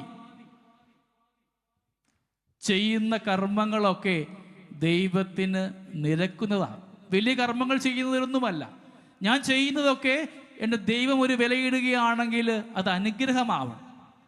ഞാൻ ഈ കുഞ്ഞുങ്ങളെ പഠിപ്പിക്കാൻ പോകുമ്പോൾ പറയാറുണ്ട്, യൂത്തിനോട് പറയാറുണ്ട്, പുതിയ തലമുറയിലാകുമ്പോഴത്തേക്കും നിങ്ങൾ ഒരുപാട് മേഖലയിൽ പോകേണ്ടി വരും. ഒത്തിരി ഭാഷകൾ കേൾക്കും, ചിന്താഗതികളുണ്ടാവും, മനോഭാവങ്ങളുണ്ടാവും, വികാരങ്ങളുണ്ടാവും, ഇഷ്ടങ്ങളുണ്ടാവും. നിങ്ങൾ ചെയ്യാൻ പോകുന്ന ഒരു കാര്യം നിങ്ങളുടെ അപ്പനോ അമ്മയോ അറിയുകയാണെങ്കിൽ, അവരുടെ മുഖത്ത് പുഞ്ചിരിയാണെങ്കിൽ ചെയ്തോളൂ. ഞാൻ ചെയ്യാൻ പോകുന്ന, എടുക്കാൻ പോകുന്ന, കാണാൻ പോകുന്ന, കേൾക്കാൻ പോകുന്ന ഒരു വ്യക്തിയോ വസ്തുവോ വികാരമോ എന്തു തന്നെ ആയിരുന്നാലും നിങ്ങളുടെ മാതാപിതാക്കൾ അത് അറിയുമ്പോൾ അവരുടെ മുഖത്ത് സന്തോഷമാണെങ്കിൽ ധൈര്യമായിട്ട് പൊക്കോളൂ. അതുപോലെ തന്നെ നീ ചെയ്യാൻ പോകുന്ന കർമ്മം എൻ്റെ മാതാപിതാക്കൾ, എൻ്റെ അപ്പനും അമ്മയും അറിയുമ്പോൾ അവരുടെ കണ്ണുനീരിന് കാരണമാവുകയാണെങ്കിൽ, എത്ര സുഖമുള്ളതാണെങ്കിലും എത്രമാത്രം നേട്ടമുള്ളതാണെങ്കിലും അവയെ വേണ്ട എന്ന് പറയാനുള്ള ധൈര്യം ഈ മക്കൾക്കുണ്ടാവണം. അതാണ് ദൈവകൃപ. ഞാൻ ചെയ്യുന്ന കർമ്മങ്ങളിലൊക്കെ ഒരാളുടെയും സങ്കടമുണ്ടാവാതെ, ഒരാളുടെയും കണ്ണുനീരുണ്ടാവാതെ മുമ്പോട്ട് പോകാൻ സാധിക്കുമ്പോൾ അവിടെ അനുഗ്രഹമാണ്. ഞങ്ങളുടെ സ്നേഹാശ്രമത്തിലെ ഏറ്റവും പ്രായമുള്ള ഒരു അപ്പച്ചനുണ്ട്, കൃഷ്ണൻകുട്ടി എന്നാ പേര്. നിലമ്പൂരുകാരനായ കൃഷ്ണൻകുട്ടി 79 വയസ്സിനടുത്തുണ്ട് ഇപ്പോൾ. അദ്ദേഹം ഭാര്യ മരിച്ചപ്പോൾ വീട്ടിൽ മകനും മരുമോളും മാത്രമായിട്ട് അവശേഷിച്ചു. ഒരു കുഞ്ഞു കൊച്ചുമുണ്ട്, പെൺകുട്ടിയാണ്, LKG UKG ഒക്കെ പ്രായം അന്ന്. അപ്പം ഈ ഭാര്യയുടെ മരണം, അതായത് അമ്മയുടെ മരണം കഴിഞ്ഞപ്പോൾ അപ്പൻ ഈ മക്കൾക്കൊരു ഭാരമായി. അതിയാൻ്റെ കഷ്ടപ്പാടും സാധാരണ ജീവിതമൊക്കെയാണ് ഇത്രമാത്രമൊക്കെ സ്വരുക്കൂട്ടുവാൻ ആ കുടുംബത്തിന് സാധ്യമായത്. ഞങ്ങൾ ഇപ്പോഴും ആ കാര്യം ചോദിക്കുമ്പോൾ ആ അപ്പൻ കരയും. പ്രായമായൊരു മനുഷ്യൻ, ചിലരൊക്കെ വന്ന് കണ്ടിട്ടുണ്ട് അവിടെ വന്നവർ. അദ്ദേഹത്തിൻ്റെ ജീവിതത്തിൽ ഈ അമ്മ, ഭാര്യയുടെ മരണം പുള്ളിക്ക് തന്നെ ഒരു വേർപാടിൻ്റെ വേദനയാകുന്നു, ഒറ്റപ്പെടലാകുന്നു, ഒരു തരത്തിലൊന്ന് ഓവർകം ചെയ്യാൻ പറ്റാതിരിക്കുമ്പോഴാണ് മകനും മരുമകൾക്കും ഈ അപ്പനൊരു വലിയ ഭാരം, ഒരു വലിയ കുരിശായിട്ട് മാറുകയാണ്. എന്ത് ചെയ്താൽ ഈ അപ്പനെ ഒന്ന് ഒഴിവാക്കാൻ പറ്റും? കൊല്ലാൻ പറ്റത്തില്ല, നാട്ടുകാരൊക്കെ ഉണ്ടല്ലോ അല്ലേ. അപ്പോഴാണ് നമ്മൾ ആധുനിക മാധ്യമങ്ങൾ പുതിയ പുതിയ നിയമങ്ങളൊക്കെ വന്നത് അല്ലേ. പോക്സോ നമുക്കറിയാം, കേട്ടിട്ടുണ്ടല്ലേ. എല്ലാ ദിവസവും ഈ മക്കൾ ജോലിക്ക് പോകുമ്പോൾ, മരുമൻ ജോലിക്ക് പോകുമ്പോൾ ഈ വല്യപ്പച്ചനാകുന്ന മുത്തച്ഛനാണ് ഈ കുഞ്ഞുമകളെയും കൊണ്ട് കളരിയിലേക്ക് പോവുക. LKG ഇവിടെ കപ്പാസിറ്റി പുള്ളിക്ക് ഇല്ലായിരുന്നു. അംഗനവാടി പോലത്തെ സ്ഥലത്തേക്ക് കൊണ്ടുപോകുമ്പം നമ്മളെങ്ങനെ സാധാരണ ഇങ്ങനെ കെട്ടിപ്പിടിക്കുമല്ലേ കൊച്ചുമക്കളെ പോകുമ്പോഴത്തേക്ക്. നാർച്ചുറിൽ വല്യപ്പനാണ്, കൊച്ചിനെ ചേർത്ത് പിടിച്ചുകൊണ്ടാണ് എപ്പോഴും കഥയൊക്കെ പറഞ്ഞ് അപ്പൻ്റെ ആ വേർപാടിൻ്റെ നൊമ്പരങ്ങളൊക്കെ ഒന്ന് മാറ്റിയെടുക്കാനായിട്ട് ഈ മകളോട് കൂടെ ഒത്താനം തമാശ പറഞ്ഞ് കളിച്ച് ചിരിച്ച് പോകുന്ന ഒരു അപ്പൻ. ഒരു ദിവസം വീട്ടിൽ പോലീസ് വരികയാണ്. അപ്പനെതിരായിട്ട് ഒരു വലിയ കേസുമായിട്ട് അപ്പൻ മകളെ കയറി പിടിച്ചു. അപ്പം നിലവിളിച്ച് കേഴുന്നുണ്ട്, ഞാൻ ചെയ്തിട്ടില്ല, ഞാനിങ്ങനെ കൊച്ചിനെ ചേർത്ത് പിടിച്ച് പോയതേ ഉള്ളൂ, വഴിവെക്കിലൂടെ പോകുമ്പോൾ സ്നേഹത്തിൻ്റെ ആലിംഗനം മാത്രമാണെന്ന് ഈ അപ്പൻ താണു വീണ് കേണ് പറയുമ്പോഴും ആരും, നമുക്കറിയാം വാർത്ത, യൂട്യൂബ്, ഫേസ്ബുക്ക്, വാട്സപ്പ്, ട്വിറ്റർ, എവിടെല്ലാം എന്തെല്ലാം ഉണ്ടാവും, അവരെല്ലാം വലിയ നമ്മൾ വായിച്ചു കാണും. പക്ഷേ 75 വയസ്സുള്ള അപ്പൻ കൊച്ചുമോളെ കയറി പീഡിപ്പിച്ചു, നമ്മൾ പറയും തല്ലിക്കൊല്ലണം പറയും അല്ലേ. വായിച്ച് നമ്മളും പറയും തല്ലിക്കൊല്ലണമെന്ന്. കോടതിയിലേക്ക് കൊണ്ടുപോകുന്നു, കോടതി വിധിക്കുന്നു, നമ്മുടെ വിയ്യൂർ ജയിലിലേക്ക് പുള്ളിയെ അയക്കുകയാണ്. ഓരോ പ്രാവശ്യവും കോടതി വിധി കൊണ്ടുവരും. താലപ്പലി പോലെ ഇയാളെ കോടതി കൊണ്ടുവരും. പ്രതിഭാഗത്തിന് ഒരിക്കൽ പോലും വന്നിട്ടില്ല. അവർ വക്കീൽ മാത്രമായിട്ട് എല്ലാ ദിവസവും മാറി മാറി മാറി മാറിപ്പോണം. 3 വർഷക്കാലം ഈ മനുഷ്യൻ ഈ വിയ്യൂർ ജയിലിലുണ്ട്. അവിടെയുള്ള എല്ലാ അന്തേവാസികൾക്കും മനസ്സിലായി ഇദ്ദേഹം നിരപരാധിയാണ്. കോടതി ചോദിക്കുന്നതന്നെ, താൻ പിടിച്ചോ? അപ്പം പറയും, ഞാൻ ഈ കോളേജ് കൊണ്ട്. എക്സ്പ്ലനേഷൻ്റെ ആവശ്യമില്ല. താൻ ഈ കൊച്ചിനെ തൊട്ടോ? അപ്പം പറയും, ഞാൻ സ്കൂളിൽ കൊണ്ടുപോകുമ്പോഴത്തേക്കും വേണ്ട. വിശദീകരണങ്ങളുടെ ആവശ്യമില്ല. സോർണോ, അതാണ് കോടതി. തൊട്ടോ ഇല്ലയോ, കെട്ടിപ്പിടിച്ചോ ഇല്ലയോ, ചേർത്ത് പിടിച്ചോ ഇല്ലയോ, വിശദീകരണങ്ങളുടെ ആവശ്യമില്ല. ഞാൻ സ്കൂളിൽ കൊണ്ടുപോയതായിരിക്കാം, മഴ പെയ്തുകൊണ്ടായിരിക്കാം, വഴിവെക്കലായതുകൊണ്ട് ഒക്കെ ശരിയാണെങ്കിലും കോടതിക്ക് വേണ്ടത് യേസ് ഓർ നോ. അവിടെ അപ്പന് യേസ് പറയേണ്ടി വന്നു. ഞാൻ തൊട്ടു. പോക്സോ കേസ് നോൺ ബെയിലബിളാണ്, ജാമ്യമില്ലാത്ത കേസാണ്. 3 വർഷക്കാലം ഈ പുള്ളി ജയിലിൽ കിടന്നു. ജയിൽ സൂപ്രണ്ടിന് മനസ്സിലായി ഈ മനുഷ്യൻ നിരപരാധിയാണ്. ജയിൽ സൂപ്രണ്ട് ഈ 3-ാം വർഷമായപ്പോൾ അലക്സാണ്ടർ അച്ഛന് ഫോൺ ചെയ്തു, അച്ഛാ അവിടെ വേക്കൻസി ഉണ്ടോ, ഒരാളെ അങ്ങോട്ട് വിടാൻ വേണ്ടിയിട്ടാണ്. അച്ഛൻ എപ്പോഴും എത്രയില്ലെങ്കിലും ഉണ്ടെന്നേ പറയാറുള്ളൂ. പോരാൻ പറയും. കാശില്ല ഈ പുള്ളിക്ക്, ജാമ്യം നിൽക്കാനായിട്ട് സാധ്യതകളില്ല, ഒന്നുമില്ല. ജയിൽ സൂപ്രണ്ട് സ്വന്തം ജാമ്യത്തിൽ അവിടെ നിന്ന് പാറാവുകാരനെയും വിട്ട് ഒരു ഓട്ടോറിക്ഷ കൊടുത്ത് വണ്ടിക്കൂലിയും കൊടുത്ത് ഈ അപ്പച്ചനെ ഞങ്ങളുടെ സ്നേഹാശ്രമത്തിൽ എത്തിച്ചു. സ്വന്തം ജാമ്യം സൂപ്രണ്ടിൻ്റെ നിന്ന് പോലീസുകാരനെ കൂട്ടിവിട്ട് ഈ പുള്ളിക്ക് നിലമ്പൂരുകാരനായിട്ട് വഴിയറിയത്തില്ല, നമ്മുടെ വിയ്യൂരിൽ നിന്നും വെട്ടുകാട്ടിലേക്ക് ഈ അപ്പച്ചനെ കടത്തി. ഇത്രയും വർഷമായിട്ട് 2 വർഷമായി, മൊത്തം 5 വർഷമായി കാണുമല്ലേ. ഇതുവരെയും ഒറ്റ അവധിക്കും ഈ മക്കള് ഈ പുള്ളിക്ക് കോടതി വന്നിട്ടില്ല, ജയിലിൽ ഒരിക്കൽ പോലും കാണാൻ വന്നിട്ടില്ല. ഇവിടെയാണെന്നും അറിയും. ഞങ്ങളോട് പറയും, അച്ഛാ എന്നെ നിങ്ങളത് മാമോസ മുക്കിയിട്ട് ഇവിടെ ഞാൻ അടക്കിക്കോ, എൻ്റെ അടക്കിന് പോലും ആരോടും പറയണ്ട എന്ന് പറഞ്ഞ ഒരപ്പച്ചൻ. ദൈവത്തിൻ്റെ മുമ്പിൽ ഈ മകനും മകളുമാകുന്ന പുതിയ അപ്പനും അമ്മയും ഒക്കെ എങ്ങനെയായിരിക്കും വിധിക്കപ്പെടുക? ഈ അപ്പൻ്റെ കണ്ണുനീര് അവരുടെ ജീവിതത്തിൽ ഒരു ഭസ്മമാകുന്ന ഇടമാണ്. നിരപരാധിയായ മനുഷ്യൻ. കുറ്റം കൊണ്ടേ നമുക്ക് അച്ഛതാ ഞാൻ ചെയ്തു പോയി വിചാരിക്കല്ലേ. കുറ്റം കൊണ്ടെങ്കിൽ പറയാം, ഓക്കെ സംഭവിച്ചു പോയതാണല്ലോ, ഒരു കുറ്റവും കൂടാതെ. നിങ്ങൾ ആലോചിച്ചേ, നിങ്ങളാണെങ്കിൽ എന്ത് ചെയ്തേനെ? ഇതൊക്കെയാണ് ഇന്ന് കാലം നമുക്ക് സമ്മാനിക്കാൻ പോകുന്ന ദുരന്തങ്ങൾ. ദൈവത്തെ നിരക്കാത്ത പ്രവർത്തികൾ, നേട്ടത്തിനു വേണ്ടി, ലാഭത്തിനു വേണ്ടി, സ്വയം പെരുമയ്ക്ക് വേണ്ടിയൊക്കെ ഒരുപാട് കർമ്മങ്ങളുണ്ടാവുന്ന ഇടത്ത് നമുക്ക് ജീവിക്കുമ്പോൾ പ്രാർത്ഥന മുറങ്ങുന്നിടത്താണ് അസ്വാരസ്യങ്ങളുണ്ടാവുക. ജീവിതത്തിൽ നമ്മുടെ പ്രവൃത്തികളൊക്കെ ദൈവത്തിന് നിൽക്കുന്നതാവണം. ഒരിക്കൽ പോലും തമ്പുരാൻ നിരക്കാത്ത ഒരു ചെയ്തിയും എൻ്റെ കൂടെ ഉണ്ടാവാതെ അത്രമാത്രം പവിത്രതയിൽ പോകാനായിട്ട് പ്രിയപ്പെട്ട മാതാപിതാക്കളെ, കൂടപ്പിറപ്പുകളെ, സഹോദരങ്ങളെ ശ്രദ്ധിക്കേണ്ട ഒരു കാലമാണ്. നമ്മളൊക്കെ പാപത്തിൽ വീണു പോകും. നമ്മുടെ വിരൽത്തുമ്പിലാണെന്ന് പാപം ഇരിക്കുക. അത് പാപമാണെന്ന ബോധ്യം പോലും നമുക്കുണ്ടാവുന്നില്ല. എല്ലാവരും ചെയ്യുന്നത് കൊണ്ട് ഞാനും ചെയ്യുന്നു. പാപമാകാത്ത ബോധ്യത്തിൽ പോകുമ്പോൾ ഈ നോമ്പുകാല ധ്യാനം നമുക്ക് അനുഗ്രഹമാവണം. എൻ്റെ ജീവിതത്തിൽ എന്താണ് എൻ്റെ ദൈവത്തിന് നിരക്കാത്തതായിട്ട് എൻ്റെ ജീവിതത്തിലുള്ളത്? ആരുടെയെങ്കിലും കണ്ണുനീരോ വിലാപങ്ങളോ ഒക്കെ എൻ്റെ ജീവിത വഴിത്താരയിൽ ഇങ്ങനെ ഇരിപ്പുണ്ടെങ്കിൽ മുമ്പോട്ടുള്ള യാത്രയ്ക്കത് അപകടമാവാം. പരിഹാരമുണ്ട്.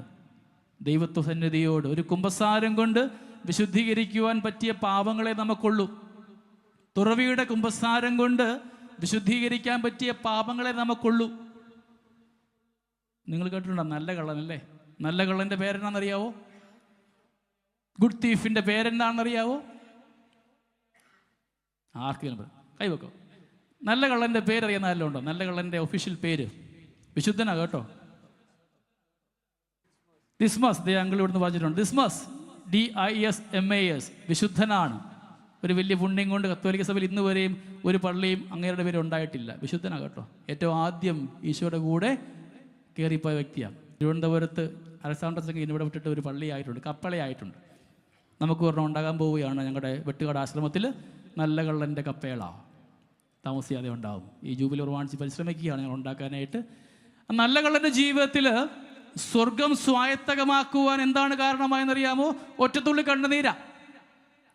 അവൻ്റെ ജീവിതത്തിൽ എന്തെല്ലാം ആയിരിക്കുകയാണെങ്കിലും ആ കുരിശിൽ കിടന്നുകൊണ്ടുള്ള ഒറ്റത്തുള്ളി കണ്ണുനീരാണ് അവന് സ്വർഗം സ്വായത്തകമാക്കുവാൻ സാധ്യതയാണ്ടാക്കി കൊടുത്തത്.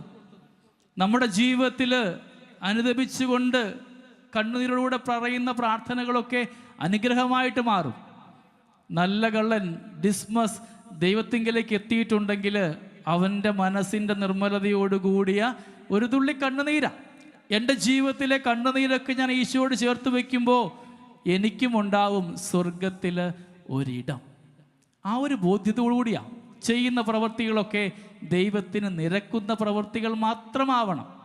ആത്മാർത്ഥതയോടുകൂടെ ജീവിക്കുന്നവരാകുവാൻ, ഈശോയ്ക്ക് വേണ്ടി മാത്രം ജീവിക്കുന്നവരാകുവാൻ, എൻ്റെ കുടുംബജീവിതത്തിൽ സമൂഹ ജീവിതത്തിലുമൊക്കെ ഒരിക്കൽ പോലും സഭയ്ക്കെതിരായി, ദൈവത്തിനെതിരായി, ദൈവിക കർമ്മങ്ങൾക്കെതിരായിട്ട് പോകുന്നവരായി എവിടെയെങ്കിലും പാളിച്ച ഉണ്ടായിട്ടുണ്ടെങ്കിൽ വിശുദ്ധിയോടുകൂടെ നമുക്ക് പോകാം.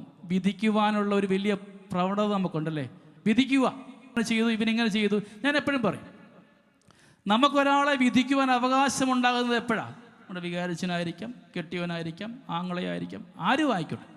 നമുക്കൊരാളെ വിധിക്കുവാൻ അവകാശമുണ്ടാകുന്നത് ആ വ്യക്തിയുടെ ഹൃദയവികാരങ്ങൾ മനസ്സിലാകുവാനായിട്ട് ത്രാണിയുള്ളവന് മാത്രമേ യഥാർത്ഥമായിട്ട് വിധിക്കാൻ പറ്റുകയുള്ളൂ.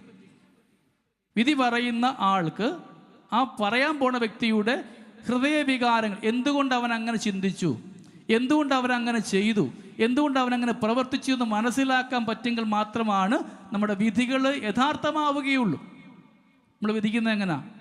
തോമസ് ചേട്ടനെ വിധിക്കണം അല്ലേ, ഞാൻ നോക്കും എൻ്റെ ആരാണ് തോമസ് ചേട്ടൻ. എനിക്കിഷ്ടമാണെങ്കിൽ വിധിവാചകങ്ങളൊക്കെ വളരെ ഡൈലൂട്ടായി, ചെറുതായിരിക്കും, കട്ടിയുള്ളതൊന്നും കാണും. ശത്രുവാണെങ്കിലോ എൻ്റെ വാക്കുകളൊക്കെ കഠോരമായിരിക്കും. ഇപ്പം എൻ്റെ ബന്ധം നോക്കിയാണ് ഞാൻ ഒരാളെ വിധിക്കുക, അവൻ്റെ ഉള്ളിലുള്ള കാരണം നോക്കിയിട്ടല്ല.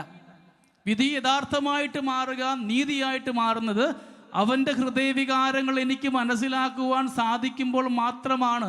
എന്തുകൊണ്ട് അങ്ങനെ ചിന്തിച്ചു, എന്തുകൊണ്ട് അങ്ങനെ പ്രവർത്തിച്ചു, എന്തുകൊണ്ട് അങ്ങനെ പറഞ്ഞു, അത് മനസ്സിലാക്കാൻ പറ്റുമ്പോൾ മാത്രമാണ് ഞാൻ കൊടുക്കുന്ന വിധിവാചകങ്ങൾ യഥാർത്ഥമായിട്ട് മാറുക. വചനം പഠിപ്പിക്കുന്നുണ്ട്, ഹൃദയവികാരം അറിയുന്നത് ദൈവം മാത്രമാണ്. അതുകൊണ്ടാണ് മത്തായി പറയുന്നത്, ആരെയും വിധിക്കരുത്. ആരെയും വിധിക്കാതെ എൻ്റെ ജീവിതത്തിൽ പോയ പിഴവുകളെ ധ്യാനിച്ചു കൊണ്ടുപോയി ഓരോ കർമ്മവും ദൈവത്തിന് പ്രീതികരമാകുമ്പോൾ നമ്മുടെ ജീവിതത്തിലേക്ക് ഈ 12 പറഞ്ഞു. ഇവിടെ എത്ര ശിഷ്യന്മാരുണ്ട്? 12 പറഞ്ഞു. ഇവിടെ എത്ര ശിഷ്യന്മാരുണ്ട്?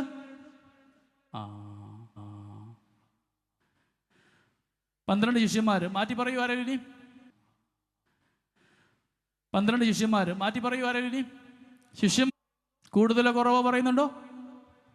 ഇല്ല, ഫിക്സ്, ഉറപ്പിക്കുക. അപ്പോൾ 72 പേര് കട്ടപ്പുണ്ടല്ലോ. അവൻ 72 പേരെ അയക്കുന്നു. അവരാരാ പിന്നെ? 72 പേരെ അയക്കുന്നുണ്ടല്ലോ, അവരുടെ പേരും ശിഷ്യന്മാരെന്നാ. അപ്പോൾ 72 ഇനിയും മുമ്പോട്ട്. അപ്പോൾ 72 ഇനിയും മുമ്പോട്ട് പോവോ? മുമ്പോട്ട് പോവുമോ? സമയം കളയുന്നില്ല, പഠിച്ചോണം.